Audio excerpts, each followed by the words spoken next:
आज यहाँ पर हम कुछ नया शुरू करने वाले हैं। अभी तक आपने जितने भी पॉडकास्ट देखे होंगे ऑनलाइन, वहाँ पर जो मार्केट प्लेसेस हैं या फिर जो भी स्टार्टअप्स हैं, उसकी एक पॉजिटिव साइड के बारे में तो बात करी जाती है, लेकिन उसकी जो नेगेटिव साइड है, यानी कि जो अंदर की जो ऐसी कहानी है जिसके बारे में कोई बात नहीं करता, आज हम उसके बारे में बात करने वाले हैं। हमारे साथ में लोग बैठे हैं जिनको डिजिटल मार्केटिंग का एक्सपीरियंस है, या तो उन्होंने डिजिटल मार्केटिंग फील्ड में जॉब करी है कहीं ना कहीं, या कर रहे हैं, या अपना कुछ ना कुछ किया है, यानी अपना कोई ब्रांड बनाने की कोशिश करी है किसी न किसी मार्केट प्लेस में, या इंडिपेंडेंटली अपनी कोई वेबसाइट लॉन्च करी है। अब वो बताएंगे कि अंदर एक्चुअल में होता क्या है, उसको हम डिस्कस करने वाले हैं। तो आप लोग देख करके हो सकता है आपको कुछ सीखने को मिले, ऐसा जो और कहीं पर भी नहीं है, किसी भी यूट्यूब चैनल पे या किसी भी प्लेटफॉर्म पे।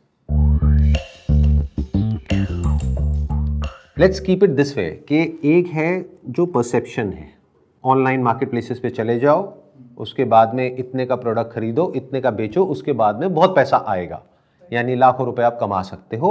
और बहुत लोग तो ये सिखा भी रहे हैं कि ऐसा कैसे करते हैं। आई एम नॉट श्योर उन्होंने खुद ने ये किया है नहीं किया है, पर बहुत लोग ऐसा सिखा रहे हैं। बट आप में से बहुत सारे लोग हैं जिन्होंने ये ऑलरेडी किया हुआ है, इसी तरह से हमने शॉर्टलिस्ट करके आप लोगों को यहाँ पे बुलाया है। तो आप में से कोई है जो बताना चाहेगा कि एक्चुअल में जो सेल जनरेट होती है किसी पर्टिकुलर प्रोडक्ट की या किसी पर्टिकुलर प्रोडक्ट कैटेगरी की, मान लो एक्स अमाउंट की, मान लो 5 लाख रुपए की, तो क्या वो एक्चुअल में कमाता है इंसान या फिर गंवाता है? तो कोई है आप में से जो बताना चाहेगा अपने एक्सपीरियंस के बारे में? सर आई बिलीव कि अगर किसी को भी ई कॉमर्स अपना न्यू ब्रांड स्टार्ट करना है तो ideally it should not be through market places, it should be through your website directly और थ्रू सोशल मीडिया।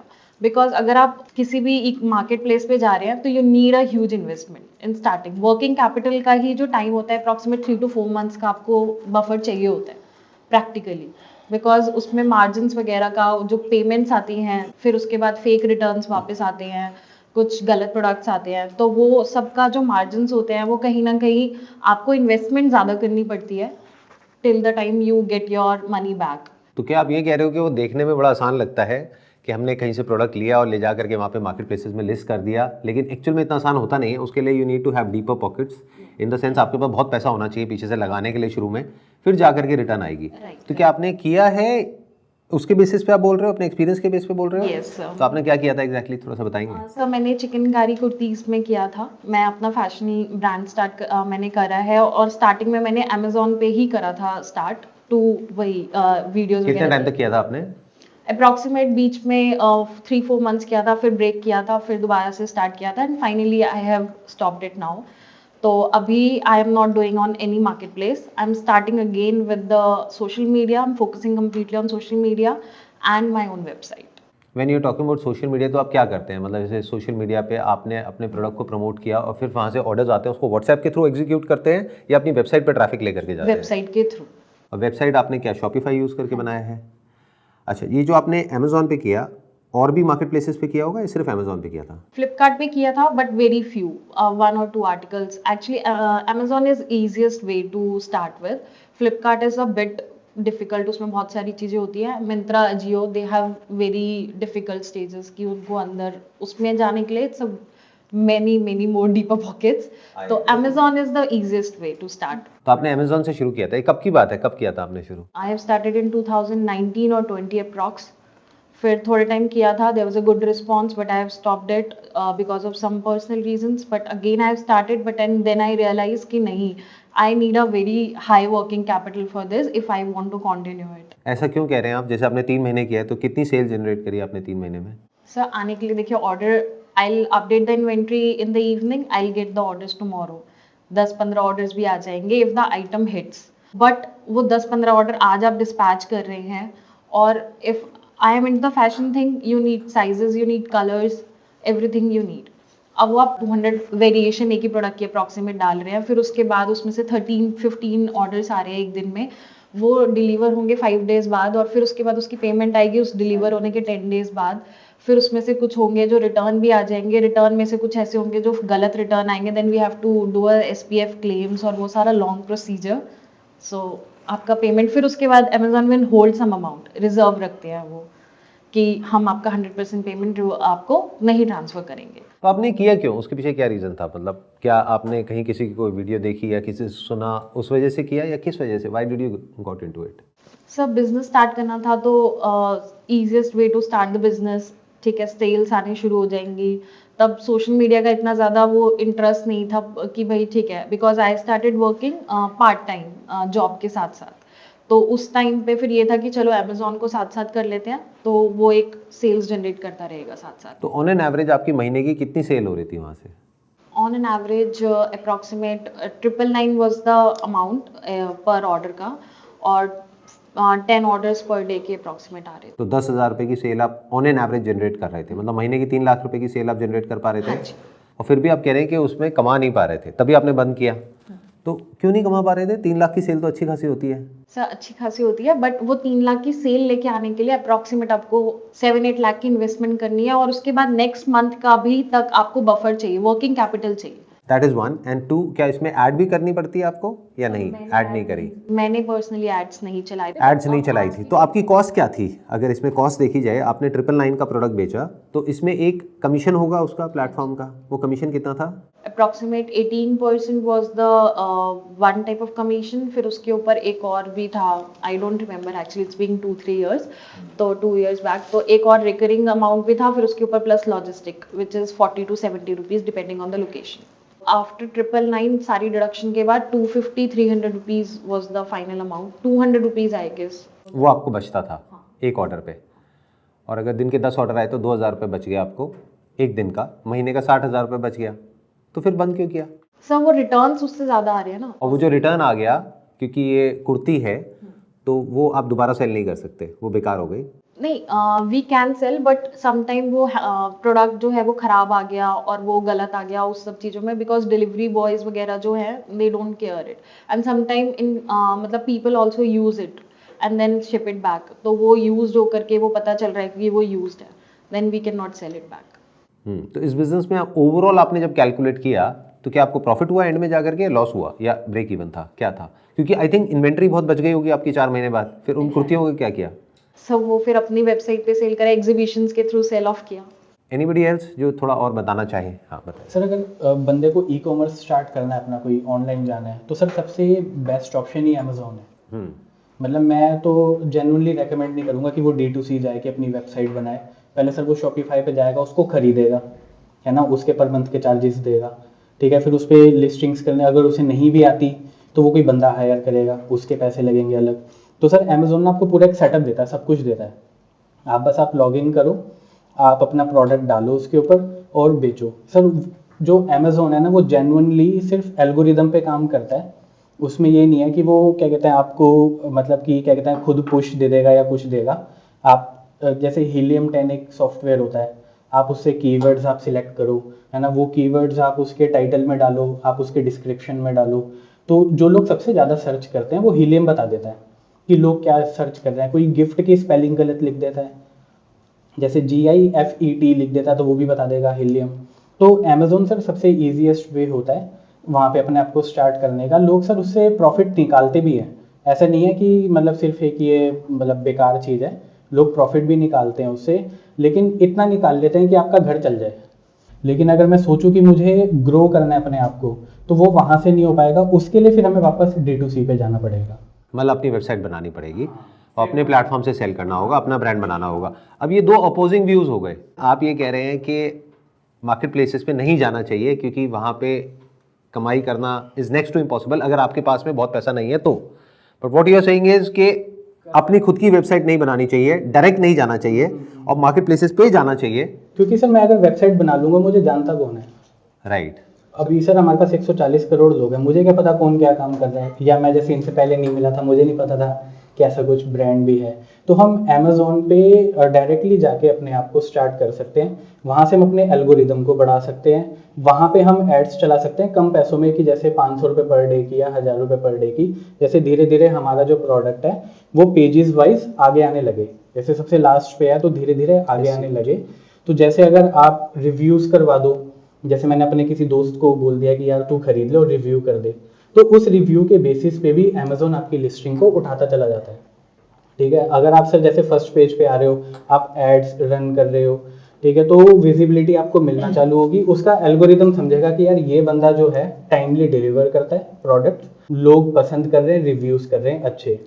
तो वहां से सर हम अपने आप को ना एक रेवेन्यू जनरेट कर सकते हैं, जैसे हम 0 थे 40,000 पे आए, तो उस 40,000 से फिर हम सर D2C पे जा सकते हैं कि भाई हम अपनी एक वेबसाइट बनाए, लेकिन उस वेबसाइट वो पूरे 40,000 रुपये खा जाएगी आपकी वेबसाइट, क्योंकि अब जब आप एड्स चलाओगे ना तो एड्स इतने महंगे होते हैं, आप 1,000 रुपये पर डे का तो कुछ भी नहीं होता वेबसाइट पे, आप कम से कम 4,000 5,000 के चलाओगे तो वो थोड़ा बहुत लोगों को इंस्टाग्राम पे जाके विजिबल होगा, क्योंकि सब लोग अभी इंस्टा पे मूव हो रहे हैं।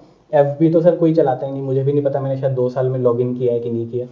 तो वहाँ से सर वो इंस्टा पे जाएगा, 4-5 हज़ार रुपये पर डे के बर्न हो रहे हैं, 1.5 लाख रुपये हो गया महीने का, ठीक है। तो वो D2C सर आपको लॉस ही दे के जाएगा। लेकिन सर जो हम पॉडकास्ट देखते हैं ना सर, उसमें क्या बताते हैं कि अभी एक फैंसी टाइप की एक फैंटेसी चल रही है कि ना कि आप ब्रांड बनाओ, है ना, आप उसकी सेल्स लेके आओ, 40 लाख 50 लाख रुपए लाओ या करोड़ रुपए लाओ और 60-70 करोड़ का बेच के निकल लो, है ना। राइट, ये बहुत बातें हो रही हैं इधर उधर। तो अब सर इसीलिए ना लोग घुस रहे हैं, यार घुसता हूँ, इसको ब्रांड बना देता हूँ फटाफट से, वो बेच के निकल लूंगा।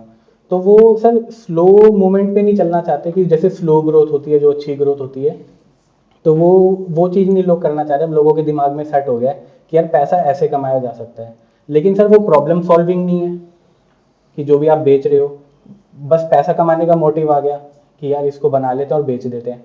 आप अगर सर, मैं अगर कोई प्रॉब्लम सॉल्व कर रहा हूँ किसी बंदे की और उसको अमेजोन पे बेच रहा हूँ, उसकी एक्चुअल में प्रॉब्लम सॉल्व हो रही है तो वो ऑब्वियसली रिव्यू करेगा, रिव्यू करते करते जैसे हमारी लिस्टिंग्स। लेकिन आपने जो बोला उसमें भी तो एक फ्लॉ है ना। देखो, आप ये जो बोल रहे हो यहाँ तक बिल्कुल ठीक है कि अगर अपनी वेबसाइट बनाते हैं उसमें मार्केटिंग में बहुत पैसा लग जाएगा और इतना पैसा लगाने के लिए उसके बाद में रिटर्न आएगी, फिर उसमें प्रॉफिट जनरेट करना इज़ वेरी डिफिकल्ट। बट आप कह रहे हो अमेजॉन का या किसी भी मार्केट प्लेस का एल्गोरिथम क्रैक करना पड़ेगा, which is again next to impossible for a layman, because अगर किसी भी पर्टिकुलर प्रोडक्ट कैटेगरी में कोई इंसान जाएगा तो वहाँ पे हज़ारों प्रोडक्ट्स हैं और सारा खेल है कि आप टॉप 10 या टॉप 20 रिजल्ट्स में आ रहे हो या नहीं आ रहे।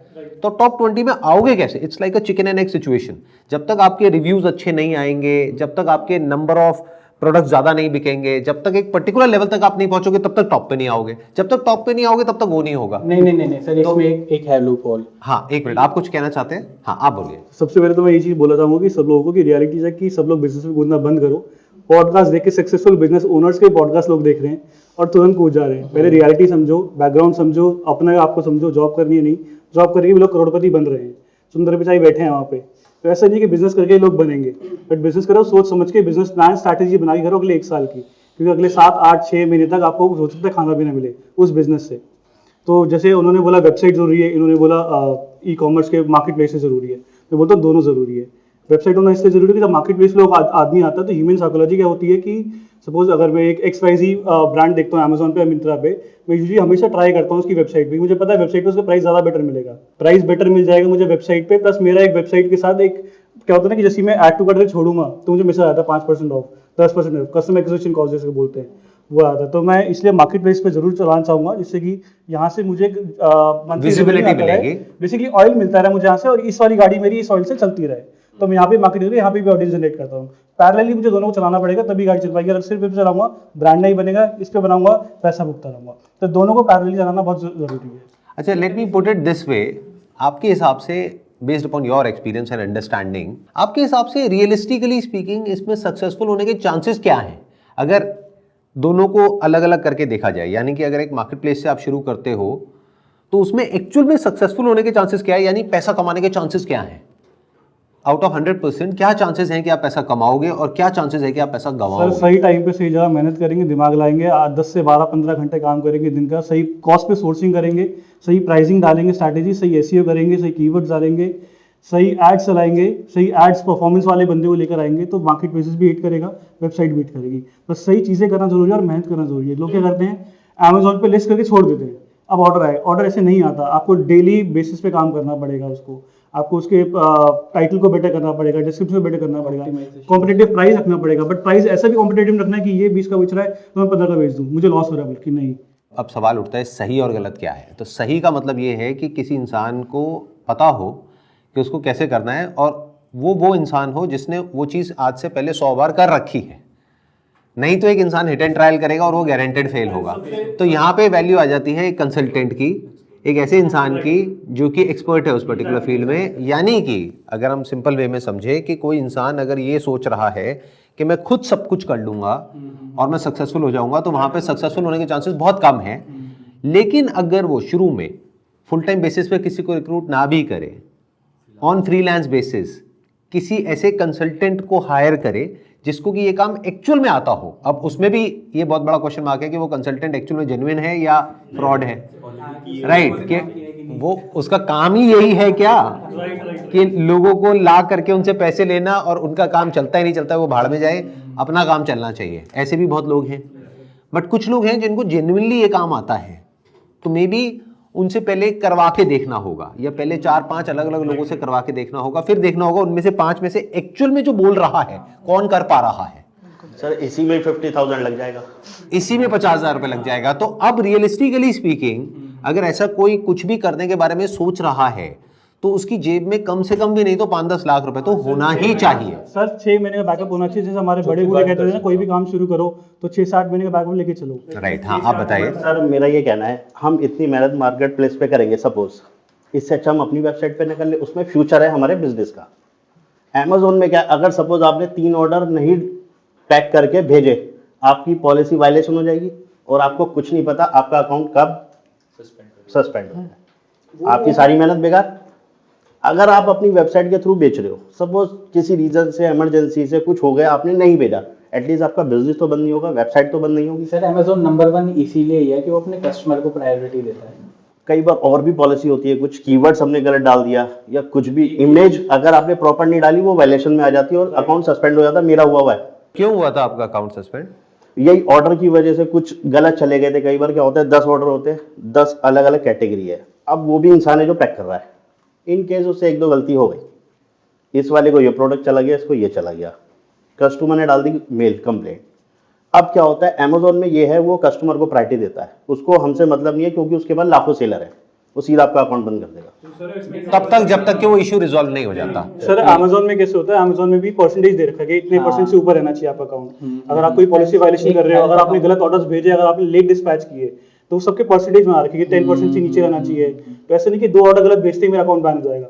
मैंने कम से कम 50 ऑर्डर भेजे होंगे तब बैन हुआ होगा। Make sense. हाँ, मतलब ये गलती अगर बार बार हो रही है तब वो एक्शन लेंगे, अदरवाइज नहीं लेंगे। एग्जैक्टली, मैंने 4 दिन ऑर्डर डिले कर दिए, 50-50 ऑर्डर आए थे, तो ऑब्वियसली अमेजोन करेगा ना, अपना ब्रांडिंग क्यों खराब करेगा वो। बट सर अगर मैं अपनी एक वेबसाइट बनवाऊं, यहाँ पे मेरा 50,000 का ई कॉमर्स पे रिस्क है, मैंने लोगों को दिया अलग अलग कंपनी में, इससे अच्छा मैं 50,000 में 10 कीवर्ड पे एसईओ करवाऊं 6 मंथ तक, तो एटलीस्ट 2 कीवर्ड पे तो मेरी रैंकिंग आई।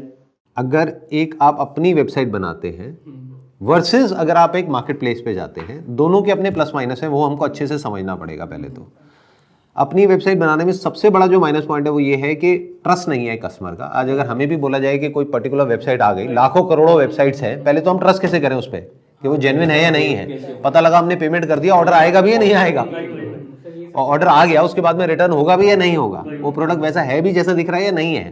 तो बहुत सारे इफ्स एंड बट्स हैं, और प्लस इनकन्वीनियंस है। एक जगह पे मार्केट प्लेस पे ऑलरेडी हमारे कार्ड डिटेल्स, हमारी सारी डिटेल्स स्टोर्ड हैं। अब एक नई वेबसाइट पे जा करके सारी डिटेल्स भरना, वापस से कार्ड डिटेल डालना और फिर वो ऑर्डर प्लेस करना, तो वो अपने आप में बहुत टीडियस प्रोसेस है। हैविंग सेड दैट, ये भी बात सही है कि जो मार्केट प्लेसेस हैं, अगर आप उस पर पूरी तरह से डिपेंड हो जाते हो, तो अब मार्केट प्लेसेस की जो पॉलिसीज हैं उसके ऊपर आप डिपेंड हो। जब उनका मन करेगा वो उसमें चेंजेस कर सकते हैं। It is all subject to change. आज मान लेते हैं आपकी जो प्रोडक्ट कैटेगरी है उसमें वो 10% चार्ज कर रहे हैं पिछले 3 साल से। अब एकदम से ओवरनाइट आप देखते हो एक नई पॉलिसी आ गई आपकी पर्टिकुलर कैटेगरी के लिए, जहां पे वो 10% से बढ़ करके 20% हो गया। अब क्या करोगे? आपको तो पूरा बिजनेस मॉडल ही हिल गया ना। यही सेम मेरे साथ हुआ। ये मेरा ऐसा हुआ डेली था? का 1 लाख की सेल थी अमेजोन पे, मेरा बिजनेस 0 हो गया था। क्या वजह? Policy.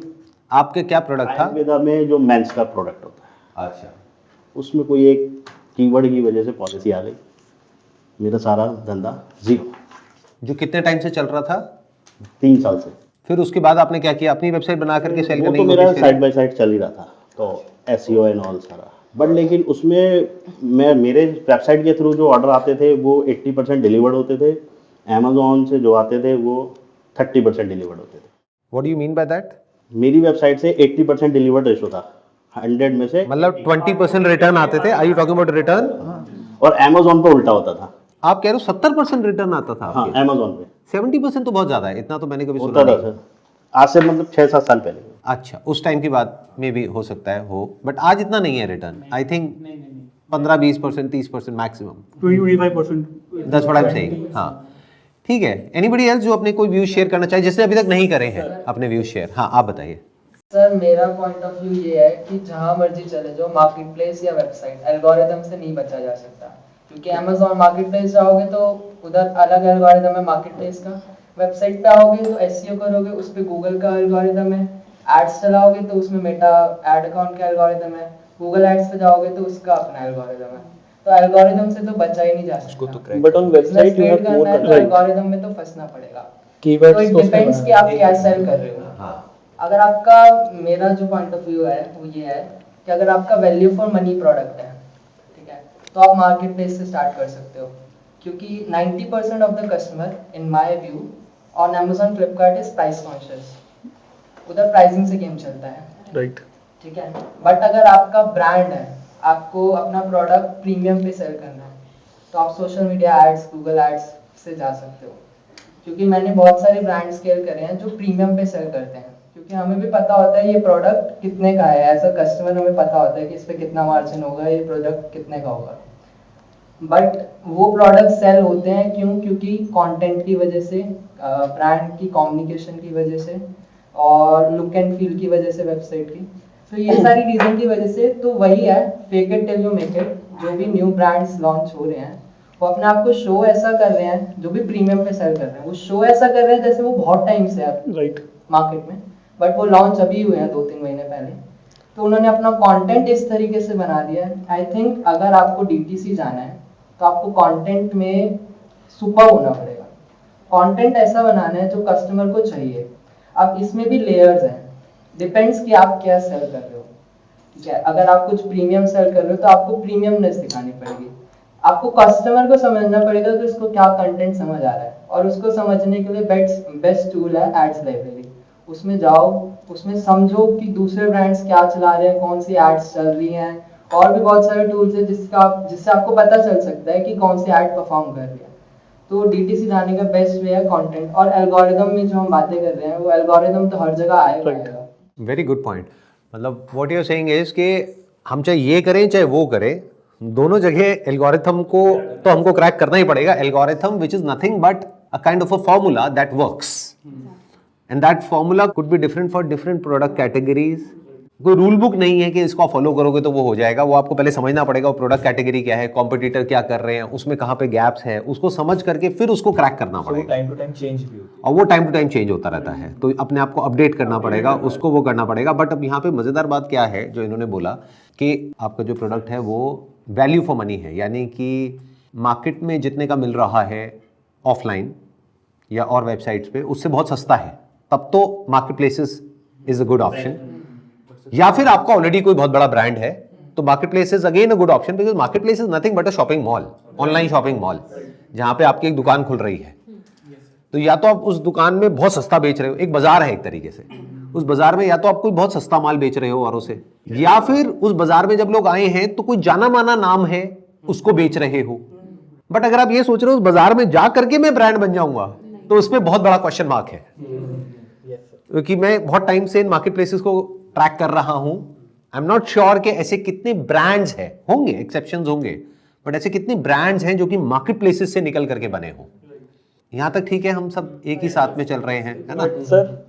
Sir Shopify own website से हमारे पास ज़्यादा कंट्रोल होता है, बिकॉज सर अगर हम अमेजोन पे हम सेल करते हैं तो उस पर ओनली एल्गोरिदम वर्क करता है। अगर हम अपनी वेबसाइट से बेच रहे हैं तो हम उस पर ऐड लगा के उसको पुश कर सकते हैं। आपने कहा कि हमारी अगर अपनी वेबसाइट है तो हम ऐड लगा करके उसको पुश कर सकते हैं। That ad could be Google ads, that ad could be Meta ads, that ad could be remarketing ads, all kinds of ads. उसके थ्रू हम अपनी जो वेबसाइट है उसको प्रमोट कर सकते हैं। लेकिन ये जो मार्केट प्लेसेस है, यहाँ पे हमारा एक स्टोर है और कुछ प्रोडक्ट्स हैं जो स्टोर में ज्यादा सक्सेसफुल है, उन प्रोडक्ट्स की भी तो हम ऐड चला सकते हैं ना उन मार्केट प्लेसेस में। ये भी तो ऑप्शन है हमारे पास में। नहीं सर, बिकॉज क्योंकि सर उसमें यूनिट इकोनॉमिक्स आपकी मैच नहीं कर पाएगी, बिकॉज उसमें आपको कमीशन भी देना है प्लस एड्स का भी देना है, तो आपकी यूनिट इकोनॉमिक्स बिल्कुल मैच नहीं करेगी। इंस्टेड आप अपनी वेबसाइट पे ओनली एड्स का ही खर्चा करते हैं तो आप एक प्रॉफिटेबल या फिर एक सस्टेनेबल बन सकते हैं। This is based on an assumption कि जो हम अपनी वेबसाइट के लिए एड्स रन कर रहे हैं वहां पे जो कन्वर्जन रेशियो होगी वो मार्केट प्लेसेस की कन्वर्जन रेशियो से बहुत ज्यादा होगी और उसकी कॉस्ट कम होगी। You are talking on the basis of that. Let me explain कि अगर Amazon पे मैं एड्स रन कर रहा हूं, मान लो 100 रुपए की, और मेरी कन्वर्जन हो रही है 500 रुपए की, तो 100 रुपए गया प्लस मान लो 100-200 रुपए कमीशन का गया, 100 रुपए प्रोडक्ट का गया, तभी मैंने एंड में काट पीट के 200 रुपए बचा लिया।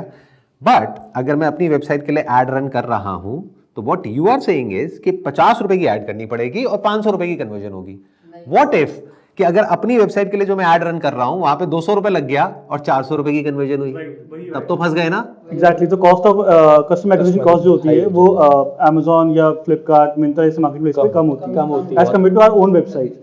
सो हम जब अपनी वेबसाइट पे एड्स रन करते हैं तो बेसिक मिनिमम जो cost of customer acquisition cost जो आती है वो अराउंड 200-250 रुपीज आती है मिनिमम। जो नए ब्रांड्स आ रही है उन पे लोगों को ट्रस्ट नहीं है अभी, वो एड्स देख के मैं वेबसाइट खोल के भाग जाता हूँ, मेरा पैसा गया उतने में। और अगर 200-300 रुपए की आपकी कॉस्ट आ रही है और आपका प्रोडक्ट ही 500 रुपए का है तो आप तो मर गए। उतना ही मेरा Amazon पे मेरा वही कॉस्ट 80 रुपीज 90 रुपीज आ रहा है, प्लस मेरा कमीशन आ रहा है। तो आई थिंक मेरा Amazon पे मोटा अगर मैं देखूँ तो 180 रुपीज खर्च हो रहा है, यहाँ मेरा 200-250 रुपए आ रहा है। ऑब्वियसली यहाँ पे ब्रांड बन रहा है, बट ये भी जरूरी है और ये भी जरूरी है। अगेन ये दोनों चीजें पैरेलल करना जरूरी है। मैंने इनके यहाँ से ऑर्डर कर दिया 300 रुपीज का एक प्रोडक्ट, 3 दिन ही डिलीवरी में लगेगी, ये केस रियलिटी में होता है। नेक्स्ट डे मुझे बाई चांस वही सेम प्रोडक्ट 250 का दिख गया, मैंने ऑर्डर कर दिया, अब इनका रिटर्न, आप क्या करोगे? आप किसकी बात कर रहे हो? आप कह रहे हो मार्केट प्लेस के केस में या उसके केस में? मैंने Amazon से एक प्रोडक्ट आज ऑर्डर कर दिया, वो 350 रुपीज का था, मैंने देखा R&D करा तो सबसे सस्ता यही लगा मुझे, 5 मिनट का टाइम था, और सेम प्रोडक्ट मेरे को आने वाले टाइम में सस्ता मिल गया।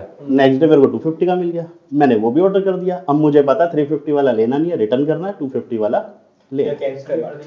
तो अल्टीमेटली इनका गया क्या? क्योंकि नहीं प्रोडक्ट आपने डिस्पैच नहीं किया कर दिया। अच्छा कर चुके, ओके। अगर डिस्पैच नहीं भी किया तो ऐड का तो नुकसान हो ही गया। पैकेजिंग कॉस्ट गया, मेरा लॉजिस्टिक्स कॉस्ट चला गया, राइट जाने वाले राइट। और प्रोडक्ट रास्ते में डैमेज हो गया। अब Amazon पे जो कस्टमर प्रोडक्ट बाय करता है वो हमारा कस्टमर नहीं है, exactly, this is the fact. Website वाला कस्टमर हमारा है। हाँ। हम फ्यूचर में भी उसको सेल कर सकते हैं, लेकिन Amazon वाले को but yes he is right कि वेबसाइट जो भी कस्टमर्स होंगे उनके पूरे एनालिटिक्स हमारे पास होंगे, उनके पूरा नाम डेटा पूरा रीटारगेटिंग कर सकते हैं। Amazon में हमें नहीं पता कौन है। मतलब basically what you are saying is कि वो Amazon पे या किसी भी मार्केट प्लेस पे अगर आप कोई प्रोडक्ट सेल कर रहे हैं तो वो अल्टीमेटली उस मार्केट प्लेस का कस्टमर है, क्योंकि वो उसी की वजह से वहां पर है और उसी को ट्रस्ट करके वो वहां से प्रोडक्ट खरीद रहा है, और उस मार्केट प्लेस के लिए भी वही कस्टमर इंपॉर्टेंट है। बिल्कुल correct. You don't own that data. You don't own that data or that customer. You cannot sell that particular customer again and again. नहीं तो मेरे को लगता है उन मार्केट प्लेसेस की जो पॉलिसीज है वो वायलेट हो जाएंगी। राइट। अगर आप अपना डायरेक्ट कॉन्टैक्ट नंबर दोगे और आप कहोगे कि अब आप अगली बार से हमसे खरीदो और आपको 20% डिस्काउंट मिलेगा हमारी वेबसाइट से, I think so, I am not sure, but market places violate हो जाएंगी, वो कर ही नहीं सकते। कई सारे वेंडर्स ने काम किया है पास में कि उन्होंने अपने पैकेजेस में अपने कार्ड्स भेज दिए हैं कि directly order from our website and get 50% off, या फिर 100 रुपीज आपको मिल जाएगा, रिव्यू डाल दो। तो Amazon ने जहां पकड़ा है उसको फिर अकाउंट सस्पेंड ही कर दिया। तो ये तो बहुत बड़ा रिस्क है देखा जाए तो। Ultimately what you are doing is, आप एक बाजार में बैठे हैं, उस बाजार में Amazon ने क्या किया है या किसी भी मार्केट प्लेस ने क्या किया है, आपके जैसे हजारों दुकानें हैं जो सेम प्रोडक्ट बेच रही है और फोटोज भी ऑलमोस्ट सेम होती हैं देखने में, और वहां पे नीचे वो भी आ जाता है other sellers are selling it for, कि अगर आप 295 का बेच रहे हो तो नीचे आ जाएगा ऑप्शन कि 265 में भी है, इतने में भी है, उतने में भी है, अच्छा उसमें डिलीवरी थोड़ा लेट है, ये है वो है, व्हाटएवर, वो सब आपको ऑप्शंस दिख जाएंगे। अब जिसने सबसे सस्ता बेचा उसके बिकने के चांसेस बहुत ज्यादा है, या जिसके रिव्यूज बहुत ज्यादा होंगे उसके बिकने के चांसेस ज्यादा है। रिव्यू का पैटर्न चलता है। सर यहाँ पे ये चीज आती है कि आप जनरिक प्रोडक्ट्स मत बेचो, तो सब बेच रहे हैं, आप भीड़ में घुसोगे तो फिर फंसोगे। बेटर आप एक बेटर क्वालिटी का प्रोडक्ट सोर्स करो, बेटर प्राइसिंग पे सोर्स करो, बेटर शूट करवाओ, बेटर प्राइसिंग हो, बेटर डिस्क्रिप्शन हो, टाइटल हो, आप ट्रेडमार्क लेके उसको बेचो, तो वो कोई कॉपी जल्दी से नहीं कर सकता है। प्लस जैसे इनका चिकन करी कुर्ता कोई स्पेशल डिजाइन बना दिया तो मैं उसको अंडर सेल नहीं कर सकता, मैं अंडर सेल करूंगा तो ये मुझको पॉलिसी वायलेशन का रूल डाल सकती है Amazon को रिपोर्ट करके। तो अगर इसको हमको क्रैक करना हो, इस बिजनेस मॉडल को, यानी मार्केट प्लेस वाले बिजनेस मॉडल को, देखो कुछ लोग तो हैं जिन्होंने क्रैक कर लिया है, मान के चलते हैं, चलो मार्केट प्लेसेस पे जो लोग जाते हैं उसमें से 90% फेल हो जाते हैं, जस्ट एज एन एग्जाम्पल। 10% तो सक्सेसफुल होते हैं ना, अगर वो भी नहीं होते तो मार्केट प्लेस भी नहीं चलता। अब वो 10% ऐसा क्या करते हैं वो हमें समझना है। अगर उसको हम क्रैक कर लें तो वो जो लोग हमें अभी देख रहे हैं उन्हें एटलीस्ट ये समझ आ जाएगा कि क्या करना है और क्या नहीं करना है। तो एक जो मेरे को अभी तक जो आपसे बात करके समझ आ रहा है, कोई ऐसी प्रोडक्ट कैटेगरी जिसमें बहुत कंपटीशन है, ऑलरेडी बहुत सारे प्लेयर्स हैं और जहां पर के स्कोप है किसी मैन्युफैक्चरर के भी डायरेक्टली अपने प्रोडक्ट्स को लिस्ट करने का। ऐसी बहुत सारी कैटेगरीज हैं जहां पे इंपोर्टर्स खुद आ गए हैं, 80% उनसे तो आप कॉम्पीट कर ही नहीं सकते। 80% कैटेगरीज ऐसी हैं, तो उस कैटेगरी में घुसने का कोई फायदा ही नहीं है। वहां पे आप हारोगे क्योंकि आप प्राइस में उनसे जीत ही नहीं पाओगे। आप एक इंपोर्टर जो कि होलसेलर को दे रहा है, उस होलसेलर से आप खरीद के बेचने की कोशिश कर रहे हो और आपकी कॉस्ट आ रही है 300 रुपए और उसकी कॉस्ट है 150 रुपए। वो 295 में भी बेच के पैसा कमा लेगा, आप 900 का बेच के भी पैसा नहीं कमा पाओगे। यहाँ पे आप सिर्फ तब जीत सकते हो आप ब्रांडिंग वाला गेम खेलना शुरू कर दो, बट उसमें बर्न करना पड़ेगा आपको। What do you mean by that? Market place पे ब्रांडिंग वाला गेम कैसे हुआ? मार्केट प्लेसेस भी ऑब्वियसली वेबसाइट पे भी एंड देन अकॉर्डिंग। हाँ, बट अभी हम उसकी बात नहीं कर रहे, अभी हम मार्केट प्लेस की बात कर रहे हैं। मार्केट प्लेस को अब अगर हमको क्रैक करना हो तो हमें क्या करना पड़ेगा? कि मतलब बंदा ना sir I think sir category ही वो सिलेक्ट कर ले जो नॉन रिटर्नेबल हो। अच्छा, ऐसी भी कुछ कैटेगरीज होती हैं जो कि नॉन रिटर्नेबल होती है ताकि एक रिटर्न की हमारी प्रॉब्लम सॉल्व हो जाए। लेकिन तब भी दूसरी एक और बहुत बड़ी प्रॉब्लम है, वो है प्राइस। वो प्रॉब्लम कैसे सॉल्व होगी? अगर वो नॉन रिटर्नेबल कैटेगरी होगी तो जिस मैन्युफैक्चरर का या जिस ब्रांड का आप कॉस्मेटिक प्रोडक्ट सेल कर रहे हो, वो ब्रांड तो खुद भी सेल कर रहा है ना। यस, उसका अपना एक अलग डिवीजन है मार्केट प्लेसेस के लिए, हर ब्रांड का अपना एक अलग डिवीजन है। तो वो तो आपसे सस्ते में बेच ही देगा ना, उससे कैसे जीतोगे? Plus they have got deeper pockets, उनके पास में फंडिंग है, मान लो $10 मिलियन की वैल्यूएशन है, $100 मिलियन का, तो उनसे आप कैसे जीत जाओगे मार्केट प्लेस पे? तो अब इस मार्केट प्लेस मॉडल को क्रैक कैसे करें? क्योंकि अभी तक जो भी हमने डिस्कशन किया है उसके बेस पे तो सिर्फ फेलियर ही फेलियर नजर आ रहा है। मुझे अभी तक कहीं पर भी कोई ऐसा प्लान नजर नहीं आ रहा है जो कि शॉर्ट काम करे। Do we have a plan? Sir मैं बताता हूँ, मार्केट प्लेस पे क्या है, जो दिखता है वो बिकता है। जो मेरा मैन्युफैक्चरर बेच रहा होगा 250 रुपये की चीज़ और वो मैं ऑब्वियसली 499 का बेच रहा हूँ, तो मेरे को उससे बेटर ब्रांडिंग करनी है अपनी, बेटर लोगो होना चाहिए, बेटर कलर्स होने चाहिए, पैकेजिंग बेटर होनी चाहिए, फोटोज शूट्स अच्छा होना चाहिए। हर एक चीज़ पे मैं बहुत बारीकी से ध्यान दूंगा तो आई थिंक मैं उससे बेटर कर पाऊंगा। प्राइसिंग वाले गेम में अगर हम घुस गए कि ये 250 रुपये तो मैं भी 250 को बेचूंगा, तो मैं नहीं जीत पाऊंगा। प्राइसिंग वाले गेम में कभी घुसना नहीं चाहिए, आप क्वालिटी में घुसो। और obviously pricing is important but quality is very important. यहाँ पे एक गड़बड़ है। आजकल क्या हो गया है, देयर आर पीपल जो अमेजोन के लिए ही शूट करते हैं और कंटेंट क्रिएट करते हैं। राइट, वो फोटो भी शूट करेंगे, वो वीडियो भी बनाएंगे, वो ब्रांडिंग भी करेंगे, सब कुछ करेंगे और इन्हीं से सब करा रहे हैं। एक बड़ा भी करा रहा है, छोटा भी करा रहा है, क्योंकि ये इकोनॉमिकल है। ये क्या करते हैं, एक मॉडल को हायर किया पूरे दिन के लिए और 20 ब्रांड्स के लिए शूट करके सबको दे दिया, तो फोटोज तो सब वहीं से आ रही है।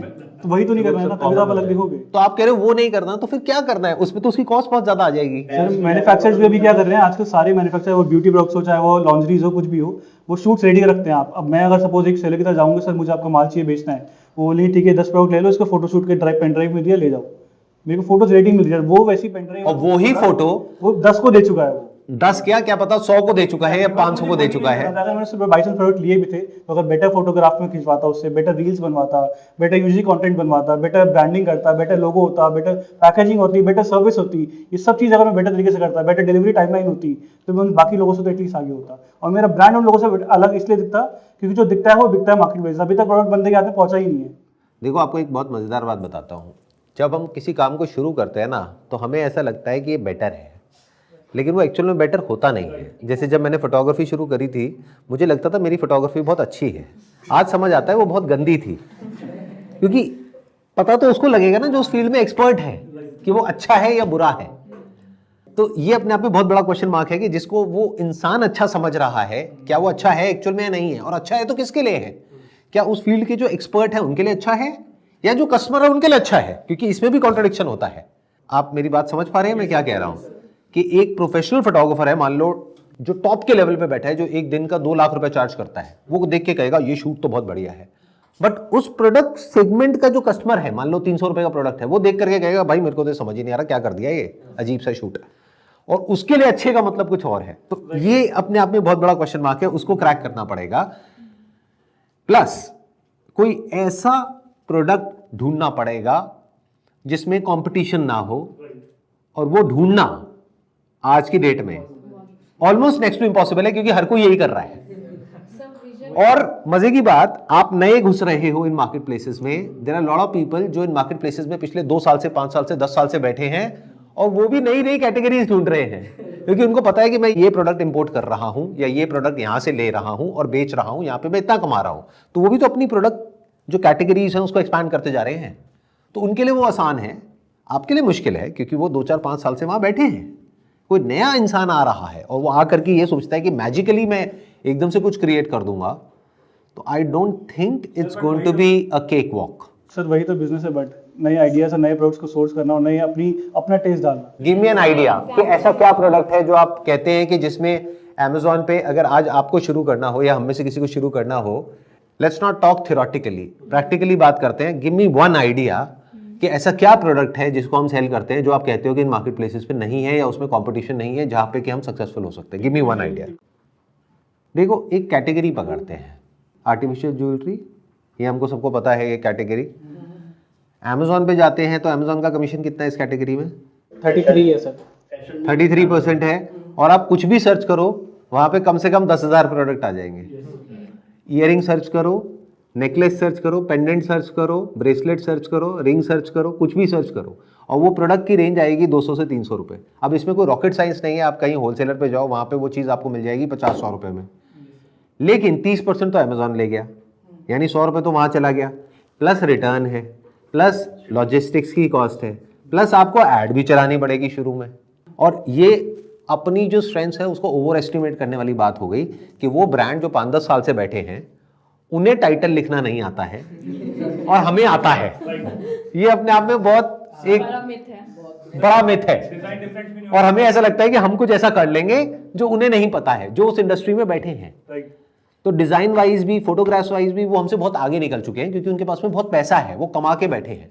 जिनके पास में 4000 रिव्यूज हैं और 4 स्टार की रेटिंग है और पता नहीं कितने बड़े लेवल पे वो रोटेशन घुमा रहे हैं, मान लो करोड़ों रुपए की रेवेन्यू जनरेट कर रहे हैं यहाँ से। कुछ गिने चुने ऐसे वो हैं वेंडर्स, उनके अलग अलग नाम है, वहाँ पे अमेजोन पे दिख जाएंगे। तो अब हमारे पास में 2 ऑप्शंस हैं। एक है कि हम मार्केट प्लेसेस के थ्रू जाएं, बट वहाँ पे हमारा कंपटीशन किससे है? एक है इन सारे ब्रांड से जो पिछले 5-10 साल से बैठे हैं अपनी जगह बना करके, और वहाँ पे घुस पाना only on the basis of price is again not going to be easy.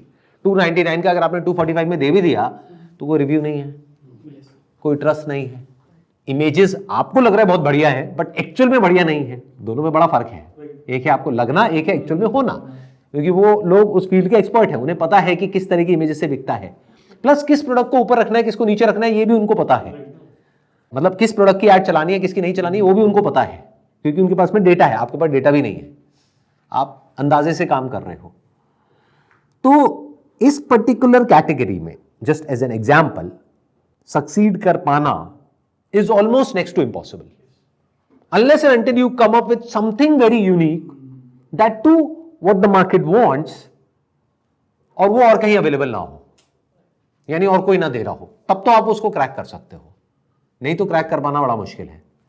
दूसरा सेगमेंट आता है जिसकी अभी आपने बात करी कि हम अपना एक ब्रांड बनाए D2C में, प्रीमियम में। अब यहां पे प्रॉब्लम क्या है, ध्यान से समझो। ऐसे हजारों ब्रांड्स हैं अगर ज्वेलरी कैटेगरी की बात करी जाए, जिनको ये समझ आ गया कि ये सस्ते वाले मॉडल को हम क्रैक नहीं कर सकते, 200-300 रुपए वाले मॉडल को इसमें हम जीत नहीं सकते, क्योंकि इंपोर्टर खुद घुसा पड़ा है। जो खरीदते हैं इंपोर्टर्स और होलसेलर्स खुद ही घुस गए हैं, तो इसको हम क्रैक नहीं कर सकते, या मैन्युफैक्चरर खुद घुस गए हैं। अब उससे तो आप नहीं जीत सकते ना, जो 20 रुपए का बना रहा है और 300 का बेच रहा है, उससे आप कैसे जीत जाओगे, मुझे समझा दो। वो तो 30-40 रुपए पे भी खेल जाएगा, आप सस्टेन ही नहीं कर पाओगे। तो अब लोगों को जब ये समझ आ गया तो उन्होंने इसकी एग्जैक्ट अपोजिट डायरेक्शन में मूव करना शुरू कर दिया, जैसा कि उनको मार्केटर्स ने समझाया या इधर उधर पॉडकास्ट देख करके उनको समझ आया कि काम करते हैं, प्रीमियम सेगमेंट में घुसते हैं और D2C अपना ब्रांड बनाते हैं। वहां पे हम 1000-2000 रुपए 5000 रुपए का बेचेंगे और बहुत बढ़िया चलेगा। ऐसे हजारों ब्रांड्स हैं, और अगर आप उनको भी इंक्लूड कर लो जो अपना बिजनेस शुरू करके आज बंद हो चुके हैं, तो लाखों हैं। क्योंकि यह काम आसान है ना, सबसे आसान काम है, उसको रास्ते को हमने पकड़ लिया। वो क्या है कि पीछे से माल उठाया 300 रुपए का, उसको 3000 का लिस्ट किया और बढ़िया सी पैकेजिंग कर दी, बढ़िया सी ब्रांडिंग कर दी और उसको बेचने की कोशिश कर रहे हैं। मजे की बात क्या है, जो हम कभी समझते नहीं है, कि 3000 रुपए की ज्वेलरी आर्टिफिशियल, रियल नहीं आर्टिफिशियल, वो इंसान खरीदेगा जिसमें 30,000 के कपड़े खरीदने का दम होगा। ऐसे कितने लोग हैं जिनमें 20-30 हजार के कपड़े खरीदने का दम है? तो हम इस कैटेगरी को समझ ही नहीं पाए। तो हुआ क्या, ऐसे लोग बहुत कम हैं। मान लो पूरे इंडिया में ऐसे 50,000 लोग हैं, बट उनको टारगेट करने के लिए 1000 कंपनीज हैं। तो अगर उस कंपनी ने कुछ उखाड़ भी लिया एक्स्ट्रा ऑर्डिनरी इस सेगमेंट में, तब भी उसके हाथ में ज्यादा कुछ आने वाला नहीं है, क्योंकि बहुत सारे प्लेयर्स ऑलरेडी बैठे हैं। अभी आपसे बात करते करते मेरे माइंड में बहुत सारे नाम आ गए हैं। आप समझ रहे हो प्रॉब्लम क्या है? बट ये इतना डीपली हम कभी चीजों को समझते नहीं है। हम सीधा छलांग मारते हैं, जा करके किसी डिजिटल मार्केटर से बात करते हैं, वो इंसान एक बहुत बढ़िया सी कहानी बनाता है, या किसी एजेंसी से बात करते हैं, हाँ ये तो हो जाएगा, आपको प्रीमियम तरीके से इसको ऐसे प्रेजेंट करना है, ये करना है, वो करना है, क्योंकि आप लोगों का काम ही यही है, राइट? नहीं तो आप कैसे खाओगे? तो अब आपने बढ़िया सी प्रेजेंटेशन दी, वो प्रेजेंटेशन देख करके वो इंप्रेस हो गया, उसके तो माइंड में आ गया कि अगला मैं ही हूं, मैं शार्क टैंक में जाऊंगा, मेरे को इतने करोड़ की फंडिंग मिलेगी, उसके बाद में मेरा ब्रांड इतना बड़ा हो जाएगा, फिर उसके बाद में इसकी वैल्यूएशन 100 करोड़ हो जाएगी, 200 करोड़ हो जाएगी। बाद में पता लगता है कि जेब से लग गए 10-20 लाख रुपए जो एजेंसी ने लिए, जिस एजेंसी ने एक्चुअल में खर्च किए, अगर वो ईमानदार है तो 5 लाख रुपए, 5 लाख रुपए जेब में डाले, अगर बेईमान है तो लाख रुपए खर्च किया, 9 लाख रुपए जेब में डाला। मैं ठीक कह रहा हूं, गलत कह रहा हूं? ऐसा होता है ना रियलिटी में। और वो बंदा 10 लाख लगाने के बाद में शांति से जाकर के अपने घर पे बैठ गया, उसको समझ नहीं आया मैं क्या करूं। ये सब क्यों हो रहा है? क्योंकि वो कभी डीपली समझ ही नहीं पा रहा कि मार्केट एक्चुअल में है क्या। एक तरफ है एक मार्केट जो मार्केट प्लेसेस वाली है, जहां पे करोड़ों लोग हैं, एक तरफ है एक ऐसी मार्केट जहां पे बहुत कम लोग हैं, लेकिन उनको बेचने के लिए उनसे भी ज्यादा लोग हैं। ये समझ लो, अगर गिने चुने 50,000 कस्टमर है तो 5,000 कंपनीज खुली पड़ी है वैसी at any given point in time, जो उनको बेचने की कोशिश कर रही है। तो अगर वो बेच भी लेगी तो ज्यादा नहीं बेच पाएगी, उसके लिए सर्वाइवल भी अपने आप में बहुत बड़ा क्वेश्चन मार्क होगा। और उसमें भी गिनी चुनी 20-30-50 कंपनीज होंगी जो सक्सेसफुल होंगी, बाकी सब स्ट्रगल करेंगी। अब बताओ, अगर इसी कैटेगरी को क्रैक करना है, ये तो हो गई प्रॉब्लम जो आज हमने समझी है on the basis of reality. अब अगर इसी को क्रैक करना है तो कैसे करें? सर हम एक वेबसाइट बनाएं, आप कहते हो कि नई वेबसाइट पे कोई ट्रस्ट नहीं करेगा। अगर हमने लिस्टिंग कर दी अमेजोन पे भी और उसका लिंक लगा दिया अमेजोन का, तो सामने वाले को ट्रस्ट हो जाएगा, अगर ये अमेजोन पे तो ये जेन्युइन है। प्राइस सेम रखेंगे, क्योंकि अगर हमने प्राइस सेम नहीं रखा तो वो वायलेट हो जाएगा। बट एक ट्रस्ट के लिए आप कहते हो ना कि नया हम लॉन्च करेंगे अपनी वेबसाइट तो कोई ट्रस्ट नहीं करेगा, लेकिन ये एक फैक्ट है, अगर मैं भी कुछ चीज़ परचेज कर रहा हूँ और वो अमेजोन पे भी है कंपनी का प्रोडक्ट, तो मैं ट्रस्ट कर जाऊँगा, हाँ ये जेन्युइन। ये तो हो गया एक पॉइंट ट्रस्ट जनरेट करने के लिए, which is a good idea, no doubt. और ट्रस्ट जनरेट करने के और भी बहुत सारे तरीके हैं, प्रेस रिलीजेस हैं, कुछ एक्रेडिशंस हैं, कुछ चीज़ें हैं जिसको हम डिस्प्ले कर सकते हैं, जिससे कि ट्रस्ट बिल्ड हो सकता है। सीओडी दे सकते हैं, उससे थोड़ा सा ट्रस्ट बिल्ड हो जाता है कि इंसान को लगता है ठीक है, जब मेरे पास में प्रोडक्ट आ जाएगा तब मेरे को पैसा देना है। और पीछे से इंटीग्रेशन हो जाता है, बहुत सारे हैं, निम्बस है, शिप रॉकेट है, इन सबसे करके इंटीग्रेशन हो जाता है। तो ये तो हो गया एक एस्पेक्ट। बट अभी मैं कुछ और बात कर रहा हूँ, मैं बात कर रहा हूँ प्रोडक्ट मार्केट फिट के बारे में। अभी आप बात कर रहे हो ऊपर लेवल की कि ये कैसे करे, वो कैसे करे। मैं बात कर रहा हूँ ऐसा क्या प्रोडक्ट हो जो मार्केट को चाहिए, जो अभी नहीं मिल रहा है, जिसको गैप बोलते हैं। जब तक ये नहीं है आपके पास में, और आप कैसी भी मार्केटिंग स्ट्रैटेजी बना लो, इट्स बाउंड टू फेल। और इसीलिए बिजनेस फेल होते हैं। Statistically it is proven more than 60% of the businesses fail not because of a bad marketing strategy, but because of not getting a product market fit. यानी जो market को चाहिए और जो आप दे रहे हो, उसमें जमीन आसमान का फर्क है। और मार्केटिंग वालों का तो काम ही यही है, तो आप सब मार्केटिंग वाले हो, काम ही यही है कि तिल का ताड़ बनाना, कि मतलब सामने वाले को ऐसे दिखाना, अरे लेट मी शो यू कि क्या होने वाला है। और सामने वाले ने देखा, उसकी आंखें चमक गई, उसने कहा हाँ यही तो मुझे चाहिए, कि अगला बड़ा ब्रांड मैं ही हूं, अगली यूनिकॉर्न मैं ही हूं, मेरी यूनिकॉर्न कंपनी है। गंदा है पर धंधा है। हाँ, गंदा है पर धंधा है। तो अब मुझे बताओ, अगर एक्चुअल में कोई इंसान करना चाहता है, प्रॉब्लम पकड़ में आ रही है ना, चाहे वो आप में से कोई है, चाहे मैं हूं, चाहे वो लोग हैं जो अभी हमको वीडियो में देख रहे हैं, वो एक्चुअल में बिजनेस अपना करना चाहता है, अब वो कैसे करे? मान लो इसी कैटेगरी में करना चाहता है, ज्वेलरी में, कैसे करे? एक ब्रांड डिजाइनर को लेके हायर करा, या तो उसे पार्टनर बना लो, अगर हिम्मत है तो उसको पे कर दो। आप कह रहे हो ब्रांड डिजाइनर को ले लो, वो ब्रांड डिजाइनर क्या करेगा? उसकी वैल्यू है वो यूनिक डिजाइन बनाएगा, उसका फेस हम फ्रंट पे रखेंगे, शूट कराएंगे।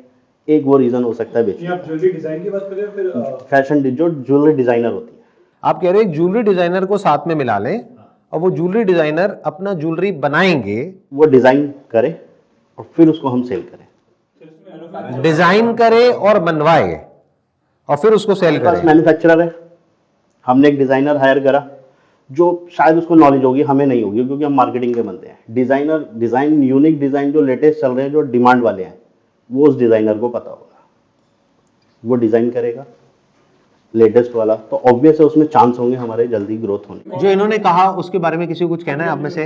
हाँ आप बोलिए पहले।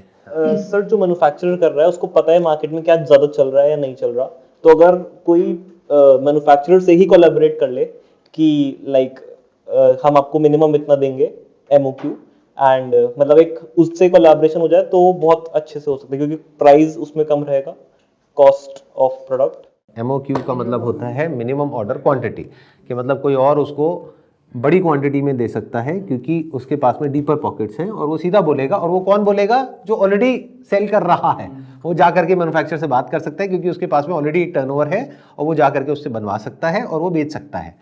You are right up to a certain extent, but what he is saying is also right. What he is saying is कि अगर आप किसी ज्वेलरी डिजाइनर को हायर कर लो या अपने साथ में मिला लो पार्टनरशिप में, या ऑन अ कंसल्टेंट बेसिस उसके साथ में जुड़ जाओ और कुछ यूनिक डिजाइन बनाओ और जा करके उसको सेल करने की कोशिश करो, तो हो सकता है आप इस बिजनेस मॉडल को क्रैक कर पाओ through market places.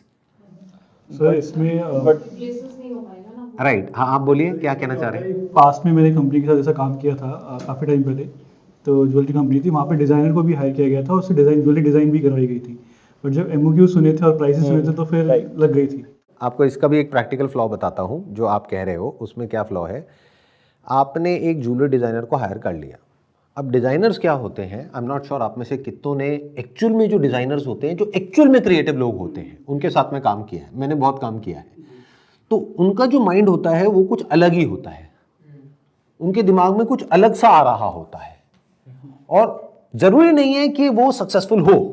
In other words, कि जो एक क्रिएटिव इंसान कुछ बना रहा है, कुछ क्रिएट कर रहा है, उसमें 90% चांसेस है कि वो फेल होगा, 10% है कि शायद सक्सेसफुल होगा। या इसको अगर मैं उल्टा कर दूं तो 90% लोगों को उनका बनाया हुआ डिजाइन समझ ही नहीं आएगा। अगर कोई एक्चुअल में डिजाइनर है तो, अच्छा डिजाइनर है तो, अगर अच्छा नहीं है तो सबको समझ आ जाएगा। बट जो सबको समझ आ रहा है वो तो ऑलरेडी है। आप समझ गए ना मेरी बात? आएगा ही 10% लोगों को समझ में। मैंने ए लिखा, मुझे तो बहुत पसंद आ रहा है, आपको नहीं आ रहा है। एग्जैक्टली। सो इसमें हम सर अलग अलग डिजाइनर्स ले सकते हैं ना। फिर जैसे हमने फॉर एग्जांपल 5-7 डिजाइनर्स के हमने ज्वेलरीज अपने पास रख ली और सेल कर रहे हैं उसको, तो हम उसमें ये कैटेगरी देख सकते हैं कि भाई कौन सा डिजाइनर्स की ज्वेलरीज हमारी ज्यादा जा रही है। फिर बाद में अगर उसके साथ ज्यादा बड़ा काम करना है तो तब वो बात की बात में देखी जाएगी। It's a good idea, but उसमें इन्वेस्टमेंट बहुत हो जाएगी क्योंकि एक पहले एक डिजाइनर डिजाइन कर रहा है, फिर एक मैन्युफैक्चरर से आप बनवा रहे हो, उसको बनवाने की डाई की अपनी एक कॉस्ट है, प्लस एक मिनिमम ऑर्डर क्वांटिटी है। 5 अलग अलग डिजाइनर्स को आप रखने की बात कर रहे हो, तो अब वो फ्री में तो आएंगे नहीं, या तो आप उनको सैलरी दोगे या आप उनको कुछ नहीं, मैं डिजाइनर नहीं, हम मैन्युफैक्चरर की हम बात कर रहे हैं। आप कह रहे हो अलग अलग मैन्युफैक्चरर से हम बनवा लेंगे। कौन बनवाएगा? एक ऐसा इंसान जिसको कि कुछ नहीं पता ज्वेलरी डिजाइनिंग के बारे में, वो बनवाएगा? नहीं सर, मैन्युफैक्चरर अलग अलग मैन्युफैक्चरर से हम खुद बल्क में अगर परचेज करें ज्वेलरीज, ठीक है, उन ज्वेलरीज को हम बेच रहे हैं अगर मार्केट प्लेसेस में, तो उसमें से हम कैटेगरी देख सकते हैं कि कौन सी कैटेगरीज लोगों को ज्यादा पसंद आ रही है, तो फिर हम वो फाइनल कर सकते हैं अपना मैन्युफैक्चरर। आपने 5 अलग अलग ज्वेलरी मैन्युफैक्चरर से ज्वेलरी उठा ली, मान लो 50-50 पीस 5 से ले लिए, 250 पीस ले लिए। यही तो लोग कर रहे हैं, या तो मैन्युफैक्चरर से ले रहे हैं या होलसेलर से ले रहे हैं। आपने वो 250 प्रोडक्ट उठा के लिस्ट कर दिए। अब एक कहावत है, जंगल में मोर नाचा किसने देखा, कि 10,000 प्रोडक्ट्स हैं, वहां पे कहीं आपके प्रोडक्ट दबे हुए पड़े हैं, किसी को नहीं पता है उसके बारे में। अब जब वो बिकेगा ही नहीं तो आपको कैसे पता कि कौन सा अच्छा है कौन सा बुरा है? हो सकता है उन 250 में से कोई बहुत अच्छा हो, लेकिन जब बिकेगा तभी तो पता लगेगा। बिकेगा कैसे? जब दिखेगा, तो दिख तो रहा ही नहीं है। अब दिखाने के लिए क्या करना पड़ेगा? ऐड चलाना पड़ेगा। अब 250 में से किसकी ऐड चलानी है किसकी नहीं, आपको पता ही नहीं है, तो आप फंसे पड़े हो ना। ऑल्सो सर इसमें इन्वेंट्री प्रॉब्लम भी होगी, बिकॉज सर अगर हमारे पास 100 डिजाइन हैं तो मार्केट प्लेसेस पे ऐसा होता है आपके 2 ही डिजाइन बहुत क्वांटिटी में बिकेंगे एग्जैक्टली, एंड बाकी बहुत मिनिमम चलेंगे। बेसिकली 2 तो नहीं होते, बट हाँ 80-20 का रेशियो चलता है। 80% of the revenue comes from 20% of the products. ये 100 में से 20 प्रोडक्ट चलेंगे, 2 भी आपने एक हद तक ठीक कहा है कि 100 में से 2 प्रोडक्ट ऐसे होंगे जो बहुत ज्यादा चलेंगे, 18 ऐसे होंगे जो चलेंगे, और 80 ऐसे होंगे जो पड़े रह जाएंगे। और उन 80 की कॉस्ट भी आपको उन 20 से रिकवर करनी है। ये हम कभी कैलकुलेट नहीं करते हैं। यहाँ पे एक बहुत इंपॉर्टेंट इनसाइट है एक इंसान जब बिजनेस करता है वो ये देखता है कि मैंने 100 रुपए का खरीदा 300 का बेच दिया तो मेरे को इतने का प्रॉफिट हो गया। वो ये नहीं समझ रहा कि 100 में से 80 प्रोडक्ट या 100 में से 80 रुपए तो वेस्ट होने वाला है। 100 में से 80 प्रोडक्ट तो बिकेंगे ही नहीं कभी भी। तो वो जो डेड इन्वेंट्री है उसकी कॉस्ट कहां है, वो तो आपने कैलकुलेट ही नहीं करी। और जब वो कैलकुलेट नहीं करी तो पूरा बिजनेस मॉडल ही फ्लॉड हो गया। And ideally you should go on a margin of 10x। In other words, अगर आपको एक्चुअल में सर्वाइव करना है तो आपको 100 का 1000 करना पड़ेगा, बट वो बिकेगा नहीं क्योंकि वो ऑलरेडी 299 पे बिक रहा है। तो ये काम कर क्यों रहे हो?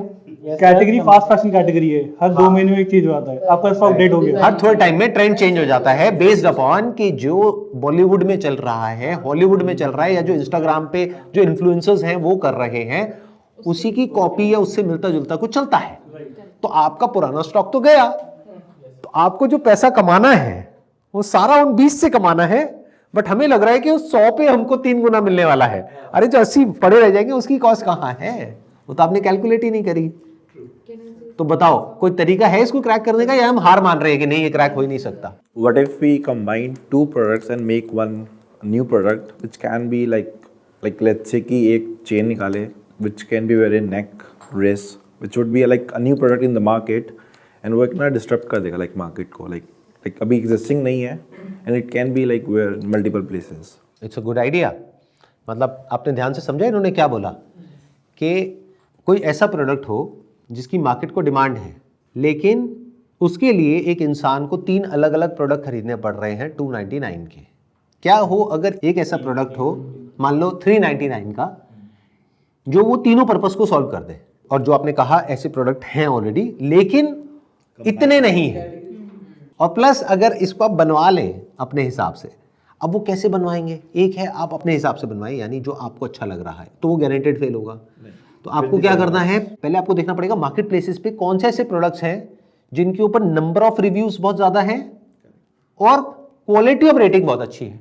ये बात बहुत ध्यान से समझना, आप लोगों को समझ आती होगी, बट अगर कोई बिजनेस कर रहा है अपना शुरू, तो उसके लिए समझना सबसे ज्यादा इंपॉर्टेंट है।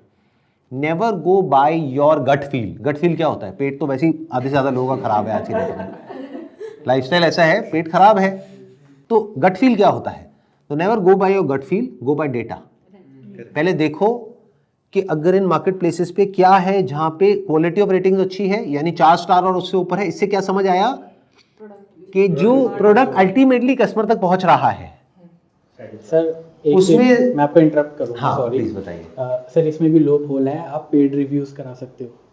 बट क्या अब वो पकड़ नहीं लेते हैं मार्केट प्लेसेस? नहीं सर, ऐसी एजेंसीज हैं जो आप जाओगे बोलोगे मुझे पेड रिव्यूज कराने, करा देंगे। बट क्या ये ब्रांड्स के लिए बहुत रिस्की नहीं है पेड रिव्यूज कराना? क्योंकि अगर वो पकड़ में आ गए तो वो सस्पेंड हो जाएंगे। वो ऑर्डर किया जा रहा है, वो डिलीवरी की जा रही है, तब ऑर्डर रिव्यूज आ रहे हैं। कितने पेड रिव्यूज करवाए जा सकते हैं और पेड रिव्यू कितने के होते हैं? सर एजेंसी जो लाखों में कर रही है सर 4-4 हज़ार 5-5 हज़ार रिव्यूज उस पे होना सर नेक्स्ट टू इम्पॉसिबल है। अभी हम 1 साल से काम कर रहे हैं, अगर अमेजोन पे 4 रिव्यू नहीं होते। अगर हम ऑर्गेनिकली बात करें, मैं खुद नहीं करता, मैं कुछ भी। तो आप कह रहे हो पेड रिव्यूज हो सकते हैं? यस सर, हर ब्रांड यही कर रही है। हो सकते हैं सर, होते हैं, मैक्सिमम पेड ही होते हैं सर। तो अगर आप ये कह रहे हो कि पेड रिव्यूज होते हैं, तो अब वहां पे एक और बहुत बड़ा क्वेश्चन मार्क आ गया कि अगर वो पेड रिव्यूज हैं तो हमें कैसे पता लगे कि एक्चुअल में बेस्ट सेलिंग प्रोडक्ट्स कौन से हैं? हमें एक्चुअल में पता है क्या चाहिए मार्केट प्लेस में, कि जो प्रोडक्ट बेस्ट सेलिंग हो, और हमें कुछ नहीं चाहिए। ये कैसे पता लगेगा? क्या नंबर ऑफ रिव्यूज भी आप कह रहे हो वो भी गड़बड़ हो सकती है? मान लो एक रिव्यू 500 रुपए में हो जाता है, तो अगर 5000 रिव्यू दिख रहे हैं तो उस बंदे ने 25 लाख रुपए खर्चा है उन रिव्यूज के लिए। Is that what you are saying? Sir 25 lakh sir आटे में नमक तो सबने डाला हुआ है। सॉरी, आटे में नमक तो सबने डाला है। आटे में नमक डाला है, बट नमक में आटा नहीं है ना। नमक में आटा नहीं है। तो मान सकते हैं कि 5000 रिव्यूज में से 20% खरीदे हुए होंगे, जिसकी वजह से वो एल्गोरिथम में ऊपर आ गया। उसके बाद में तो ऑर्गेनिकली आ रहे हैं ना, मतलब कुछ तो जेन्युइन भी होंगे। हम ये नहीं कह सकते कि सारे ही फेक है। 50-50 मान लेते हैं, तब भी अगर आप 50-50 मान लो, ऑल्दो ये नंबर हमारे पास में नहीं है, बट अज्यूम करके चलते हैं 50% जेन्युइन है, 50% वैसे हैं। मतलब वो रिव्यू चाहिए क्यों है? इनिशियली चाहिए होता है ऊपर उठाने के लिए सर्च में। जब वो एक बार ऊपर आ जाता है तो फिर ऑर्गेनिकली भी रिव्यू आने लग जाते हैं, फिर कोई इंसान पैसा क्यों खर्चेगा? तो अगर हम ये मान करके चलें पहले से कि 50% जेन्युइन है, और उसके बेस पर हम जो रिव्यूज़ हैं और रेटिंग्स है उसको स्टडी करें, पहले ये सोच करके कि 50% को दिमाग में रखते हुए कि ये प्रोडक्ट है, इसके ऊपर 2000 रिव्यूज़ हैं, मतलब 1000 तो जेन्युइन है, रेटिंग 4 स्टार की है, मान लो जो उन्होंने पेड करवाई उसमें 5 स्टार करवाई और जो एक्चुअल में आई 3 स्टार आई, तो एवरेज 4 स्टार आ गई ना। बट अगर किसी प्रोडक्ट में 2 स्टार आ रही है तो इसका मतलब तो कुछ बहुत ही बड़ा घपला है, क्योंकि पेड जो है वो 5 स्टार है और एक्चुअल में जो कस्टमर कर रहा है वो 1 स्टार कर रहा है, तो उसमें तो हाथ डालना ही नहीं है। तो 4 स्टार वाली रेटिंग के साथ में अगर हम ऐसे प्रोडक्ट में हाथ डालें जिसमें मिनिमम 500 से ऊपर रिव्यूज हैं, क्योंकि पेड कितने हो सकते हैं, 50, 100, 200, एक पर्टिकुलर पॉइंट के बाद में जा करके एक ब्रांड कहेगा कि मेरे पास में 1000 प्रोडक्ट हैं, अब मैं कितनों के लिए पे करूं, तो उससे हमको एक आइडिया मिल जाएगा कि किस तरह के प्रोडक्ट्स सेल हो रहे हैं। Once we get that idea, तो हमें 3 अलग अलग कैटेगरीज मिली। मान लो एक पर्टिकुलर तरह का नेकलेस मिला जिसमें मान लेते हैं फॉर एग्जांपल हार्ट शेप है, हमें लगा कि ये बहुत बिक रहा है और इससे मिलता जुलता बहुत बिक रहा है। या एक पीछे एक ट्रेंड चला था ईविल आई का, राइट, इस तरह के कई ट्रेंड्स चलते रहते हैं। या मान लो कुछ पर्ल का ट्रेंड चल रहा है, तो हमको ये ट्रेंड समझ आया, हमने कहा अच्छा ये पर्टिकुलर प्रोडक्ट इसमें भी बिक रहा है, इसमें भी बिक रहा है, इसमें भी, इसमें भी। व्हाट इफ अगर हम एक प्रोडक्ट बनाएं जो ये चारों में यूज हो सके, जो अभी और कोई नहीं निकाल रहा, और हमने स्पेशली बनवाया जा करके कहीं किसी कारीगर से या कहीं से, और 50 या 100 पीस बनवा करके लाए और फिर हमने उसको प्रमोट करना शुरू किया। अब वहां पे क्या प्रॉब्लम होगी, कुछ टाइम बाद वो कॉपी हो जाएगा, लेकिन जब तक कॉपी होगा हो सकता है तब तक आप कुछ कर जाओ। एक इनिशियल आपको पुश मिल गया है, क्योंकि अगर आप ये नहीं करते, आप उस तरीके से चलते हो जिस तरीके से आप चलने वाले हो, यानी जो सबसे आसान रास्ता है कि अगर आप जा करके सर्च करोगे ना jewellery wholesalers in whatever area, Mumbai, Delhi, whatever, आपके पास में हजारों आ जाएंगे। अब उसमें से आप जा करके ले करके आते हो, हर कोई कहेगा मैं सबसे सस्ता हूं। अब वहां से आप ले करके आते हो और ला करके बेचने की कोशिश करते हो, तो वहां पे सक्सेसफुल होने के चांसेस बहुत कम है, बेस्ड अपॉन जो भी हमने डिस्कशन किया है। बट अगर ऐसा कुछ करते हो तो पॉसिबिलिटी है आपको सक्सेस मिल सकती है, या फिर यू कैन आइडेंटिफाई समथिंग जो और कोई कर ही ना रहा हो। जैसे एक टाइम पे ट्रैवल बैग था और व्हील्स थे, तो किसी ने दिमाग लगाया, व्हील्स को उठा करके छोटा किया और ट्रैवल बैग के नीचे लगा दिया, एक नया प्रोडक्ट बन गया। तो कुछ ऐसा करना ही पड़ेगा, और वो दोनों अपने आप में प्रूवन होना चाहिए। ऐसा नहीं कि एक आपकी इमेजिनेशन है, वहां पे गड़बड़ होने के चांसेस है। सर वो सर्च में भी तो आना चाहिए। अब सर्च में शुरू में नहीं आएगा, that you need to be very clear of. आ जाए तो किस्मत है, but there is a strong possibility वो सर्च में नहीं आएगा। आप जितनी मर्जी कोशिश कर लो। तो शुरू में ऐड में पैसा लगाने के लिए पैसा होना चाहिए, शुरू में कुछ रिव्यूज भी चाहिए। अब वो रिव्यूज कैसे आएंगे, मान लो आपका 299 का प्रोडक्ट है, तो अपने कुछ रिलेटिव्स हैं, फ्रेंड्स हैं, उनको आप बोलेंगे, वो ऑर्डर करेंगे। जब वो ऑर्डर करेंगे तो रिव्यू भी अच्छे ही देंगे, अगर, मैं वही बोलने ही वाला था, हाँ, अगर, यू नेवर नो, हाँ, कई रिलेटिव से चाहते हैं कि आप फेल हो, तो ये आपको इतनी अकल होनी चाहिए कि कौन सा वो रिलेटिव है उसके पास में नहीं जाना है। कईयों को इसी में मजा आता है कि अच्छा इसने ये काम किया है तो इसको तो मैं फेल करा के ही छोड़ूंगा। पता लगा उसने 10 प्रोडक्ट खरीद लिया, उठा के 10 ही नेगेटिव डाल दिया, आपका काम शुरू होने से पहले ही खत्म। तो थोड़ा तरीके से चलना है। तो हमने कुछ हद तक इसको क्रैक कर लिया है कि यानी कि प्रोडक्ट में कुछ ऐसा ढूंढना पड़ेगा जिसकी नीड हो मार्केट में, लेकिन उस तरह का कोई अभी ना दे रहा हो। यानी कि कहीं ऐसी जगह जा करके कुछ ऐसा लाना पड़ेगा जो कहीं ना हो, क्योंकि अगर वो वहीं से आ रहा है, एक सोर्स है। जैसे फॉर एग्जांपल आर्टिफिशियल ज्वेलरी आ कहां से रही है, मान लो इंडिया में कुछ गिने चुने मैन्युफैक्चरर्स हैं जो सस्ती वाली ज्वेलरी बनाते हैं, और मान लो चाइना से आ रहा है या और कई कंट्रीज से आ रहा है, जिसको कोरियन ज्वेलरी बोल के बेचते हैं।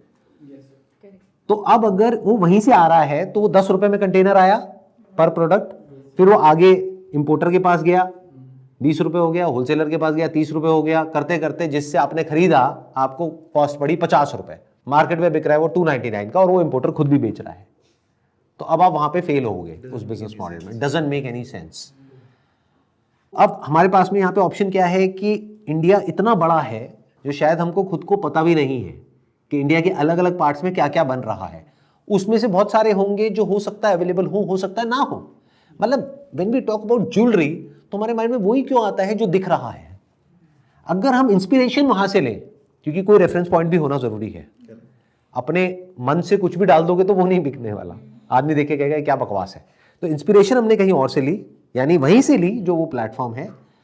फिर उसको जा करके हमने सर्च किया इंडिया के अलग अलग पार्ट्स में कि किस किस तरह की ज्वेलरी लोग बना रहे हैं, और उनको बोला कारीगरों को कि भाई कुछ ऐसा बना के दो। अब जो बेसिक थीम है वो सेम है। मान लो heart shape pendant, that is also a heart shape pendant but different from everything else which is available on those market places. मुझे 10,000 मिल रहे हैं, उनसे बिल्कुल अलग है।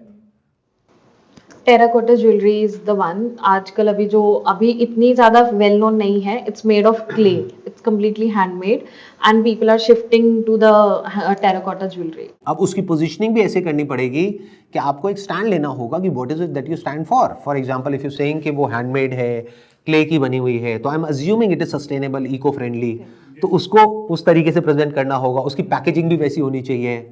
मान लीजिए बैग है तो प्लास्टिक का नहीं है, ज्यूट बैग है, और इस तरह से उसको प्रेजेंट करना होगा हैंडक्राफ्टेड बाय लव, कि वो handcrafted by love and all that, वो सब करके फिर उसको प्रेजेंट करना होगा।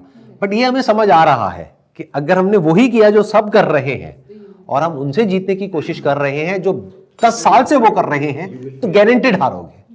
सर मैं इसको दूसरे पर्सपेक्टिव से देख रहा हूँ, जैसे कि सर इतने सारे लोग मार्केट में अगर सेल कर रहे हैं और इतने लॉन्ग टर्म से कर रहे हैं तो कहीं ना कुछ तो प्रॉफिट बना ही रहे होंगे। अगर हम प्रॉब्लम पे ना फोकस करके इस तरफ सोचें कि वही प्रोडक्ट को हम कैसे, मतलब सर सारा जो गेम जो मेरे को समझ में आया वो मार्जिन का है कि वो मार्जिन उतने नहीं बना पा रहे, तो हम कुछ ऐसा ना करें कि हम उस प्रोडक्ट को एक हाई मार्जिन में बेच पाए। वो क्या ऐसा हम कर सकते हैं कि हम हाई मार्जिन में बेचे भी और कस्टमर्स ले भी, वहां पे अगर हम सर दिमाग लगाएं तो आई थिंक ज्यादा प्रॉब्लम सॉल्व हो। वही तरीका है जो मैं आपको बता रहा हूं, because the moment you talk about high margin, तो अब उसका क्या तरीका है, या तो आप मार्केट प्लेस में हाई मार्जिन पे बेचोगे, वहां तो आप फेल हो जाओगे, क्योंकि सेम वही प्रोडक्ट या उससे मिलता जुलता 400 का मिल रहा है, आप 1000 का बेच रहे हो। वहीं पे क्या हम ऐसा कर सकते हैं कि हम हाई पे बेच पाए? वहीं पे आप ऐसा क्या कर सकते हो कि आप वहीं पे हाई पे बेच पाओ, तो वो प्रोडक्ट उनसे अलग होना चाहिए और उसमें एक्चुअल में उतने की वैल्यू होनी चाहिए। या इसको और दूसरे वे में देखा जाए कि अगर आप वो कस्टमर हो, क्या आप वो खरीदोगे? अगर नहीं तो टॉपिक वहीं पे क्लोज हो जाता है। अब यहाँ पे एक बहुत मजेदार एक इंसाइट है, अगर आप ध्यान से समझ पाए तो ये लड़ाई है जो हमेशा चलती रहती है। जो एंटरप्रेन्योर है, जो सेलर है, वो क्या चाहता है? वही जो अभी आपने कहा कि मैं हाई मार्जिन पे इस चीज को बेचूं। कस्टमर क्या चाहता है? नो मार्जिन पे खरीदूं। नो मार्जिन क्या होता है? दैट कस्टमर वांट्स कि मैं तो लूट लूं, फ्री में मिल जाए मुझे। This is what the customer wants. अब ये एक बैलेंसिंग एक्ट है। जहां आपने यहां पे गलती करी वहीं पे आप फेल हुए। It's like walking on a rope. Sir but जो इतने सारे लोग बेच रहे हैं और इतने लॉन्ग समय से बेच रहे हैं और आगे आने वाले समय में बेचेंगे, तो कुछ ना कुछ तो ऐसा कर रहे होंगे। जैसे कि जितने भी प्रॉब्लम्स हमने सुनी वो प्रॉब्लम्स उनको भी आ रही होंगी, बट वो बेच रहे हैं लॉन्ग टर्म, तो वो कैसे बेच रहे होंगे? वही मैं आपको बता रहा हूं ना, वो क्यों बेच पा रहे हैं, क्योंकि उनके पास में डीपर पॉकेट्स हैं, उनके पास में पूरा का पूरा इंफ्रास्ट्रक्चर है। उन्होंने उस टाइम पे शुरू किया मार्केट प्लेसेस पे बेचना जब कोई था ही नहीं। जब उस टाइम पे मान लो टोटल सेलर्स ही 10,000 थे, आज लाखों में है, शायद करोड़ों में भी हो तो कोई बड़ी बात नहीं है। तो जब हजारों में थे तो उस टाइम पे कंपटीशन नहीं था, लेकिन डिमांड बहुत थी, क्योंकि ये मार्केट प्लेसेस बहुत ऐड कर रहे थे, तो बहुत नए नए कस्टमर्स आ रहे थे। तब उन्होंने अपनी एक जगह बना ली। इन अदर वर्ड्स कि उस टाइम पे अगर 1 लाख प्रोडक्ट्स बिक रहे थे तो वो 1,000 में इक्वली बट रहा था, कमीशन भी कम था उस टाइम पे, तो वो सस्टेन कर गए और उनको फर्स्ट मूवर एडवांटेज मिल गया, जिसकी वजह से आज वो एक ऐसी डोमिनेटिंग पोजीशन पे बैठे हैं कि अगर आप वहां पे घुसोगे तो उनका सबसे पहला टारगेट यही होगा कि आपको किल किया जाए, बाद में वो अपने बारे में सोचेंगे। This is the harsh reality of business world. Sir रोज नए बिजनेस खोल रहे हैं, रोज बंद भी हो रहे हैं। रोज नए खुल रहे हैं, रोज नए बंद हो रहे हैं, और ऐसा होता ही रहेगा। और वही आज हम फिगर आउट करने की कोशिश कर रहे हैं कि क्या ऐसा हो तरीका जिससे कि इसका एग्जैक्ट अपोजिट हो जाए, जो कि अभी रियलिटी है। रियलिटी क्या है कि 90% चांस है कि आप ऐसा कुछ करोगे, फेल होगे। अब मैं क्या करने की कोशिश कर रहा हूं यहां पे आप लोगों से डिस्कशन करके, ब्रेनस्टॉर्मिंग करके, कि 90% चांस हो कि सक्सेसफुल हो जाओ, 10% है कि फेल हो जाओ। वो कैसे होगा, वही हम फिगर आउट करने की कोशिश कर रहे हैं कि कुछ ऐसा होना चाहिए जो मार्केट को चाहिए भी, यूनिक भी हो। और मजे की बात क्या है, मार्केट को कुछ यूनिक भी चाहिए, लेकिन यूनिक एक्चुअल में है ही नहीं, क्योंकि वही सेम चीज घूम रही है मार्केट में। तो कस्टमर को यूनिक चाहिए, ये नीड कभी खत्म नहीं होने वाली। न्यू यानी कुछ नया चाहिए, हर एक को चाहिए, किसको नहीं चाहिए, लेकिन सस्ते में चाहिए। तो प्राइस अगर आप मार्केट प्लेस पे जा रहे हैं तो वहां पे अगर आप ये एक्सपेक्ट कर रहे हैं कि कैसे मैं महंगे में बेच दूं, तो ये स्ट्रैटेजी ही गलत हो गई। स्ट्रैटेजी क्या होनी चाहिए कि प्राइस उसके आसपास ही होना चाहिए जितने पे एक्चुअल में बिक रहा है वो पर्टिकुलर प्रोडक्ट कैटेगरी में। मान लो ज्वेलरी मैक्सिमम जो आपको दिख रही है टॉप 100 में, आप देख लो कितना कितना प्राइस है, उसको एक्सेल में लिखो, फिर उसको डिवाइड कर दो नंबर ऑफ, उससे आपको एवरेज निकल के आ जाएगा। टॉप 100 को आपने एक्सेल में लिखा कि ये 200 रुपए का, ये 150 रुपए का, ये 300 रुपए का, 400 रुपए का, 500 रुपए का, 800 रुपए का, एंड में निकल करके आया 198। This is the average price. तो इससे आप 50-100 रुपए ऊपर नीचे हो सकते हो, बट अगर आप ये सोच रहे हो 198 का मैं 1000 कर दूंगा और मैं जीत जाऊंगा, पॉसिबिलिटी बहुत कम है उस पर्टिकुलर प्रोडक्ट कैटेगरी के लिए। I hope that make sense. ये है प्राइस को कैलकुलेट करने का तरीका। But I think market places में अगर आपका AOV बहुत कम है, I think it's very difficult to get profitable. But let's say कि if you combine 3 products into one and you price it at 499, it's very likely to, like, people will buy it, and also it will increase the average order value also, which would also like lead to increase in profitability. Yeah, but it is easier said than done। जो आप कह रहे हो ना कि 3 products को एक में मिलाना प्लस वो product not combining, like combine करके सिंगल एक नया प्रोडक्ट बनाना, which I that's what I am saying कि it is easier said than done, क्योंकि आप उस फील्ड से नहीं है। क्योंकि अगर आप ज्वेलरी डिजाइनर होते और आप ऐसा कुछ करते तब इट मेक सेंस। तो अब एक्चुअल में आपको कोई ऐसा पर्सन चाहिए जो उसको कर सके, और उसके लिए मैं जो आपको तरीका बता रहा हूं, अगर मैं होता तो मैं क्या करता, मैं एकदम से बिजनेस शुरू नहीं करता। पहले मैं इस पूरे बिजनेस को समझता कि गेम है क्या, लोगों से बात करता, वो लोग जो इस फील्ड में हैं। जैसे अभी थोड़ी देर पहले आप लोगों ने कहा कि ऐसी प्रोडक्ट कैटेगरी चूज करो जो नॉन रिटर्नेबल हो, तो एक तो वहीं पे बेनिफिट हो गया। तो पहले हमने स्क्रीनिंग कर दी, उन प्रोडक्ट कैटेगरीज में आ गए। नंबर 2, उनमें से भी जिसमें कमीशन कम हो अभी फिलहाल, क्योंकि अभी आपको एक बार शुरू करना है ना, अब उसमें गैप ढूंढो। अब ऐसा ना हो कि आपको ऐसी प्रोडक्ट कैटेगरी ढूंढ लो जहां पे कमीशन सबसे ज्यादा है, रिटर्न बहुत ज्यादा है, कंपटीशन बहुत ज्यादा है, लाखों ऑप्शंस अवेलेबल है, और उसमें घुस करके आप अपनी जगह बना रहे हो। तो पहले शुरू में आपको ऐसा कुछ ढूंढना पड़ेगा जो एक गैप हो, इसको गैप बोलते हैं मार्केट में। तो you have to find that gap. मान लो एक गैप है कि मुझे इस कैटेगरी में एक ऐसा प्रोडक्ट चाहिए। अब आप गए, आपने कहा यार मेरे को मार्जिन ज्यादा चाहिए, तो आपने जा करके वो 1000 रुपए का बेच दिया। तो नीड तो है, लेकिन वो नीड 250 रुपए में है, 1000 में नहीं है, तो वहीं फेल हो गए। मेक सेंस है ना? तो ऐसे हमको ढूंढना पड़ेगा। एंड फिर मैं क्या करता, जब पहले ये गैप और ये सब समझ आ जाता, देन मैं उसमें जा करके देखता कि क्या online number of reviews and quality of reviews उस पर्टिकुलर कैटेगरी में है भी किसी उसमें या नहीं है। अगर है तो किस तरह के प्रोडक्ट्स में है। फिर जाकर के ढूंढता कि वहां पर मार्केट में ऐसा क्या है जो कहीं पर है लेकिन ऑनलाइन अभी तक नहीं पहुंचा है, लेकिन पहुंच सकता है। यह कहना गलत होगा कि ऐसा कुछ भी नहीं है, क्योंकि जो हम सोच सकते हैं वो होता है। यह बिजनेस का पहला उसूल है कि अगर मैं अभी सोच पा रहा हूं कि ऐसी कोई कैटेगरी है तो ऐसी बहुत सारी कैटेगरीज होंगी, और उधर अगर हम थोड़ा सा परम्यूटेशन एंड कॉम्बिनेशन, कुछ हल्की सी मिक्सिंग कर दें तो गेम पलट सकता है पूरा का पूरा। मान लो भगवान की मूर्तियां हैं, ये कैटेगरी है जहां पे जाकर के हमने देखा अच्छा इस तरह का कुछ हो रहा है, बट वहां जाकर के हमने देखा अच्छा विद LED लाइट्स ऐसा कुछ नहीं हो रहा है। तो वो करना कितना मुश्किल है? कुछ भी नहीं है, बट कोई कर नहीं रहा है अभी फिलहाल। But if you start doing it तो आपके सक्सेसफुल होने के चांसेस 90% है। अगर आप बाकी सब चीजें जो 100 चीजें हैं बाकी की वो ढंग से करो तो अब हमने कुछ हद तक क्रैक किया है इसको, बिजनेस मॉडल को। There is a market place also जो अभी हम लोगों ने डिस्कस ही नहीं करी, Etsy। दिस इज एक्सपोर्ट के लिए है, इंटरनेशनल कस्टमर्स के लिए। And what the benefit is, वो एडवांस में आपको पेमेंट करते हैं, and then you have to ship the product, and they give you good enough time also, like if you want 2-3 days also you can have 2-3 days, 7 days भी चाहिए तो वो मतलब इन्वेंट्री भी उसमें। आपने कभी किया है उसमें? I am doing it 50% 60%। अभी कितना पैसा आ रहा है वहां से महीने का? कितनी सेल हो रही है? Approximate 1 to 1.5 lakh per month. और उसमें कितना मार्जिन हो जाता है? 50-60%। क्योंकि डॉलर्स में सेल होता है, right. There is a conversion fluctuations and तो ये आपने क्या किया, अल्टीमेटली आपने एक ऐसा गैप ढूंढ लिया। अब वहां पे भी आपको कुछ ऐसा ढूंढना पड़ेगा। अभी आप क्या प्रोडक्ट कैटेगरी में हैं? क्लोथिंग, ये चिकनकारी कुर्ती। तो आप यहाँ से वहां भेजते हैं, तो भेजने की शिपिंग कॉस्ट बहुत ज्यादा नहीं आ जाती? नहीं, there are very so many shipping companies अभी जो cheaper prices पे easily sell कर रहे हैं, भेज रहे हैं products. This is a good idea. वही है ना, हमको अलग अलग चीजें ट्राई करनी होंगी और देखना होगा कि उसमें क्या ऐसा है जो कि बहुत कम लोग कर रहे हैं।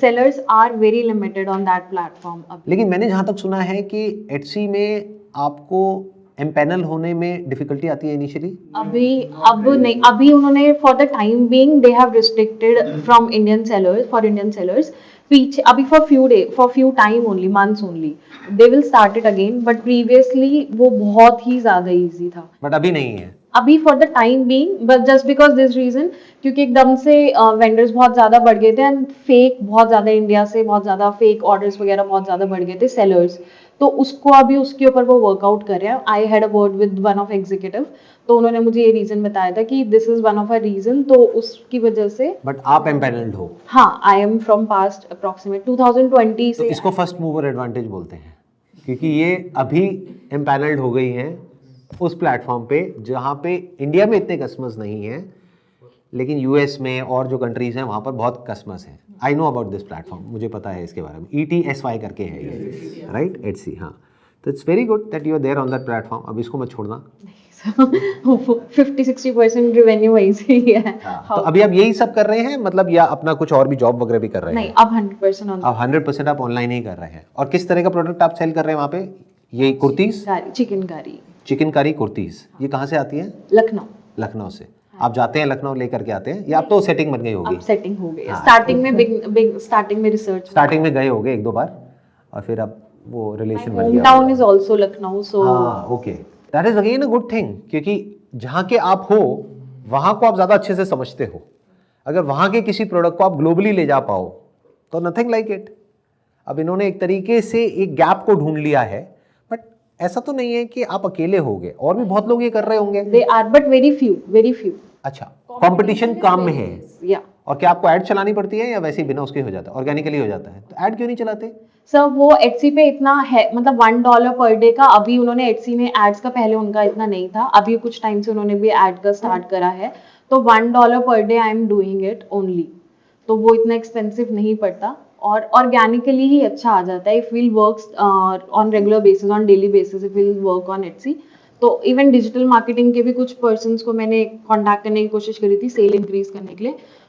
डिजिटल मार्केटिंग के पर्सन्स भी नहीं है Etsy पे ज्यादा काम करने के लिए, उनकी जरूरत भी नहीं है, आप खुद कर सकते हैं। Etsy के लिए it's a very easy platform for any person. YouTube पे वीडियोस है, आप खुद सीख सकते हैं कि कैसे मार्केटिंग करते हैं, उसमें कोई रॉकेट साइंस नहीं है।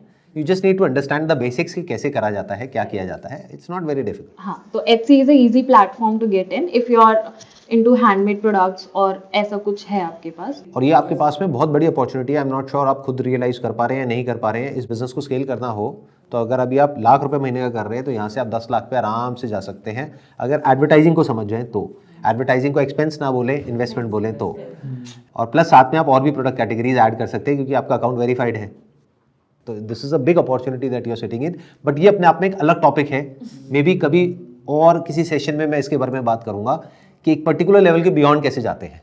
कि अभी आप लाख रुपए महीने पे हैं, जहाँ पे 50,000 रुपये आपको कमाई हो रही है, आप बहुत खुश हैं, बट अब इस लाख को 10 लाख कैसे किया जाए, 1 करोड़ कैसे किया जाए, वो अपने आप में एक अलग गेम है ऑल टुगेदर। तो उसकी आज हम बात नहीं करते। आज हम बात कर रहे हैं 0 to 1 लाख कैसे जाए। तो अभी आई थिंक एक हद तक हमने क्रैक कर लिया है। या तो कोई ऐसी मार्केट प्लेस को पकड़ें जहाँ पे कंपटीशन कम हो, या किसी ऐसी प्रोडक्ट कैटेगरी को पकड़ें जहाँ पे या तो कंपटीशन हो ही ना या कंपटीशन कम हो, और डिमांड हो प्रोडक्ट की, और डिमांड भी हो। ऐसा ना हो कि वहाँ पे डिमांड ही नहीं है और हम बड़े खुश हो रहे हैं कि हमने ऐसी कैटेगरी पकड़ ली कि कुछ कमाल होने वाला है। और सर ये लाइन हम आइडेंटिफाई कैसे करेंगे? ये लाइन हम आइडेंटिफाई कैसे करेंगे? दिस इज बेस्ड अपॉन कि एक तो हमको अवेयर रहना होगा, socially aware. We should know, अगर हम इंडिया की बात करें तो अगर हमको ऐसा कोई प्रोडक्ट या सर्विस ढूंढना है तो we need to be aware of whatever is going on. अगर हम अपनी एक अलग दुनिया में कैद हैं, यानी अपने थॉट्स में ही उलझे हुए हैं, तो हम कभी ये नहीं समझ पाएंगे कि दुनिया में एक्चुअल में क्या हो रहा है। तो you need to be aware of everything. आपको कोई भी इंसान मिले, उसको बोलना कम है, सुनना ज़्यादा है। मैं यहाँ पे इतनी देर तक इसलिए बोल पाता हूँ क्योंकि मैं इस रूम के बाहर सिर्फ सुनता हूँ। घर पे तो सुनता ही हूँ, लेकिन वैसे भी जिससे भी मिलता हूँ सिर्फ सुनता हूँ। आराम से बैठ करके पूछता रहता हूँ एक के बाद एक क्वेश्चंस, जब तक कि वो इंसान इरिटेट ना हो जाए। अगर वो मुझे नहीं जानता है तो, अगर जानता है तो वो बात कर लेता है, दिक्कत नहीं आती है। तो मेरा इंटरेस्ट होता है सुनने में, समझने में, हर फील्ड के बारे में। तो I can talk to you about any field, give me any topic, any field, I can talk to you. तो इससे आपको आइडिया लगेगा कि दुनिया में क्या हो रहा है। फिर आपको रिसर्च करना आना चाहिए कि आप कैसे रिसर्च करें, उन मार्केट्स में जाएं, चाहे वो ऑफलाइन हो चाहे ऑनलाइन हो। अगर ऐसे स्टोर्स की बात करी जा रही है जो कि सक्सेसफुल हैं, मान लो आप कहते हो कि मेरे को प्रीमियम सेगमेंट में क्रैक करना है, तो I am saying it's difficult but it's not impossible. बहुत ब्रांड्स ने किया है D2C में, यानी डायरेक्ट टू कंज्यूमर, अपने खुद के ऑनलाइन स्टोर्स बना करके बाद में उन्होंने जब एक लेवल पे पहुंच गए फिर अपना ऑफलाइन स्टोर भी खोल दिया। ऐसे बहुत लोगों ने किया है। अब उन्होंने कैसे किया है तो उसको स्टडी करना होगा। तो you need to be an excellent observer, you need to be like a sponge, कि जहां से भी जो इंफॉर्मेशन आ रही है उसको ग्रैब कर लो और कभी भी अपने थॉट्स के हिसाब से नहीं चलना है। ध्यान से सुनना मेरी इस बात को, मतलब आई एम नॉट श्योर कितने समझ पाएंगे कितने नहीं। People go bye their thoughts, और यही सो कॉल्ड मोटिवेशनल स्पीकर्स आकर के चीख चीख करके बोलते हैं बिलीव इन योरसेल्फ, कि जो आप कभी खुद को बिलीव मत करो, खुद को तो बिल्कुल ही मत करो अगर आपने कुछ नहीं उखाड़ा है जिंदगी में, तो डेटा को बिलीव करो, गो बाय डेटा। डेटा झूठ नहीं बोलता है। डेटा को कलेक्ट करना सीखो, उसको एनालाइज करना सीखो, उसके हिसाब से चलो। अपने जो प्री कंसीव नोशन है उसको बार बार चैलेंज करो, उस पर टिके मत रहो। जैसे ही समझ आता है कि कुछ गड़बड़ हो रही है तो पिवट कर जाओ फटाफट से, मतलब कि कुछ और ट्राई करो, कुछ और अलग तरीके से ट्राई करो। तो अभी हमने आई थिंक ये जो पूरा का पूरा जो स्ट्रैटेजी है कि अगर कोई इंसान शुरू करना चाहता है तो that person is going to get immense value out of this discussion जो अभी हमने करी है। अगर आप में से किसी और के पास में कुछ है ऐड करने के लिए तो आप बोल सकते हैं, नहीं तो हम इसको रैप अप करते हैं। सर एक चीज़ है, या तो हम एक वो प्रोडक्ट बेच सकते हैं जैसे ये ग्लास रखा है, इसमें आई थिंक मेरे ख्याल से ब्रांड मैटर नहीं करेगा, ब्रांडिंग। हम बस यूनिक डिज़ाइन बना के इसको सेल कर सकते हैं। जैसे ये ग्लास है, आप कह रहे हैं कि इसमें ब्रांड इतना मैटर नहीं करेगा, डिज़ाइन ज़्यादा मैटर करेगा। करेक्ट। यानी आपको देखना होगा मार्केट में लोग क्या दे रहे हैं, उससे एडिशनल आप क्या दे सकते हैं और बेटर आप क्या दे सकते हैं। करेक्ट। व्हाट इफ कि अभी मार्केट में अगर इस ग्लास की बात करी जाए तो 4 ग्लास का सेट मिल रहा है, 2 ग्लास का सेट मिल रहा है, लेकिन साथ में ट्रे नहीं मिल रही है। व्हाट इफ अगर हम ट्रे भी ऐड कर दें और वो ट्रे बहुत ही सुंदर हो, तो हो सकता है उस फ्री ट्रे की वजह से जो आप उसका कॉम्बो बना रहे हैं, लोग वो ग्लास खरीदने लग जाएं, प्लस आप स्टैंड आउट कर गए उन हजारों प्रोडक्ट्स में जहां पे ग्लास तो मिल रहे हैं लेकिन साथ में ट्रे नहीं मिल रही। अब बिना ट्रे के ग्लास का क्या करोगे भाई साहब। अब ये दो अलग अलग चीजें हैं, दोनों के वेंडर्स अलग अलग हैं, एक वुड की है एक ग्लास का है, तो एक कहीं से आया एक कहीं और से आया, इन दोनों को आपने जोड़ा, एक नया प्रोडक्ट तैयार हो गया जो इनका पॉइंट था, लेकिन less complicated then what he was saying. मतलब ग्लास आपने कहीं और से लिया, आपने कुछ नया डिजाइन नहीं किया, ट्रे कहीं और से ली, ये भी कोई है जो बना रहा है। ट्रे में आपने देखा बेस्ट सेलिंग क्या है, ग्लास में आपने देखा बेस्ट सेलिंग क्या है, उसी मार्केट प्लेस पे उन दोनों को आपने सोर्स किया और प्रोडक्ट को हल्का सा ऊपर प्राइस कर दिया, सेम प्राइस कर दिया। क्योंकि अभी फेज 1 में आपके लिए रिव्यूज इंपॉर्टेंट है। पहले तो आपको ये समझना होगा कि अगर इस बिजनेस में आप घुस रहे हैं तो पहले आपके पास में पैसा होना चाहिए। अगर इसको आप कोई जादुई चिराग समझ रहे हैं कि एकदम से मैं शुरू करूंगा एकदम से पैसा आने लग जाएगा, तो ऐसा नहीं होने वाला है। But this is a very good idea. अभी हमने कुछ बहुत इंटरेस्टिंग क्रैक किया है। मैं क्या करूंगा, उस मार्केट प्लेस पे जा करके देखूंगा कौन सी ऐसी ट्रेज हैं जिसपे हजारों रिव्यूज हैं और रेटिंग बहुत अच्छी है। तो मुझे ये समझ आ गया कि ट्रे में सबसे ज्यादा डिमांड किस पर्टिकुलर प्रोडक्ट की है, और वो भी ट्रे 2 तरह की आती है, एक 2 ग्लास के लिए आती है, एक 4 ग्लास के लिए आती है। प्लस मैं देखूंगा ग्लास में कौन से ऐसे डिजाइन हैं जिसके ऊपर सबसे ज्यादा रिव्यूज हैं, वो ग्लास में किसी होलसेल मार्केट से उठाऊंगा, ट्रे कहीं किसी होलसेल मार्केट से उठाऊंगा, शुरू में कॉम्पिटिटिवली प्राइस करूंगा। जो अगर ये सेट मिल रहा है 2 ग्लास का, मान लो 199 का, तो मैं 199 में दूंगा विद ट्रे शुरू में, जब तक कि मेरे पास में रिव्यूज नहीं आ जाते और ऑर्गेनिकली मैं सर्च में ऊपर नहीं आने लग जाता, तब तक मैं एड्स रन करूंगा। तो शुरू में वो पैसा इन्वेस्ट अपनी जेब से करने के लिए तैयार रहना होगा। फिर धीरे धीरे मैं इसी तरीके से क्रिएटिव चीजें ला करके अपनी एक अलग जगह बना लूंगा कि जो भी मैं करूंगा मैं अपना एक रूल बना लूंगा कि मैं वो करूंगा जो और कोई नहीं कर रहा। सर तब तक इजीली कॉपी तो भी हो चुका होगा। जब तक वो कॉपी करेंगे तब तक आप कुछ और करोगे, तब तक आप वैसे 10 प्रोडक्ट या 100 प्रोडक्ट या 1000 प्रोडक्ट निकाल दोगे। आप अपना ब्रांड प्रपोजिशन ही ऐसा बना दोगे। और ये हमें लगता है कि लोग कॉपी कर लेंगे, इतनी जल्दी कोई कॉपी करता नहीं है जब तक कि आप एक पर्टिकुलर लेवल पे ना पहुंचो। सेम हम ज्वेलरी में भी कर सकते हैं। अब ये फीमेल से पता करने पड़ेगा ज्वेलरी के साथ फीमेल और क्या एसेसरीज लेती है मैचिंग की। सपोज अगर जैसे ग्रीन आजकल कलर की lab ज्वेलरी ली, grown स्टोन्स diamonds हैं, का बहुत trend है। तो Lab grown diamonds। Green colour के नेल पेंट भी चाहिए होंगे, ग्रीन कलर का बैंड चाहिए होगा, वो हम उसमें एड ऑन करके सेल कर सकते हैं। उसमें मेरे को डाउट है जो आप कह रहे हैं, बट ये तो मेरे को एक क्लियर प्रपोजिशन नजर आ रहा है क्योंकि वहाँ पे कॉम्बोज वगैरह वो सब चलते हैं ऑलरेडी, है ना। तो ये I think this is a good idea. Anything else, और किसी के माइंड में कुछ आ रहा है अगर ऐड करना चाहें तो, नहीं तो let's wrap up this conversation. I think आज काफ़ी हमने वैल्यू जनरेट करी है उन लोगों के लिए जो इस वीडियो को देखने वाले हैं, उनको बहुत कुछ सीखने को मिलेगा। एक तो उनके वो मिथ टूटेंगे कि हम एकदम से उसको शुरू कर देंगे और करोड़ों में खेल जाएंगे, ऐसा नहीं होने वाला है। शुरू में आपके पास में 5-10 लाख रुपए होना चाहिए। बट लेकिन सर 5-10 लाख मेरे पास है, मेरे को ढंग के लोग ही नहीं मिल रहे, मेरा वो पैसा बंद करे जा रहे हैं। ढंग के लोग कभी मिलेंगे भी नहीं, पहले ढंग का लोग खुद बनना पड़ेगा और कोई दूसरा तरीका नहीं है। जब आप ढंग के लोग बन जाओगे तो आपके साथ में अपने आप ही ढंग के लोग जुड़ेंगे और कोई सोल्यूशन नहीं है। अगर आप ये सोच रहे हो कि कोई और आकर के आपका बिजनेस बिल्ड करके चला जाएगा, तो ना तो कोई एजेंसी करेगी, ना कोई पर्सन करेगा, ना कोई एम्प्लॉय करेगा। पहले खुद करना पड़ेगा, खुद अपने हाथ से सीखना पड़ेगा। कहते हैं ना, अपने हाथ गंदे करने पड़ेंगे, तब आप खुद कुछ कर सकते हो, नहीं तो लोग बेवकूफ बना के चले जाएंगे।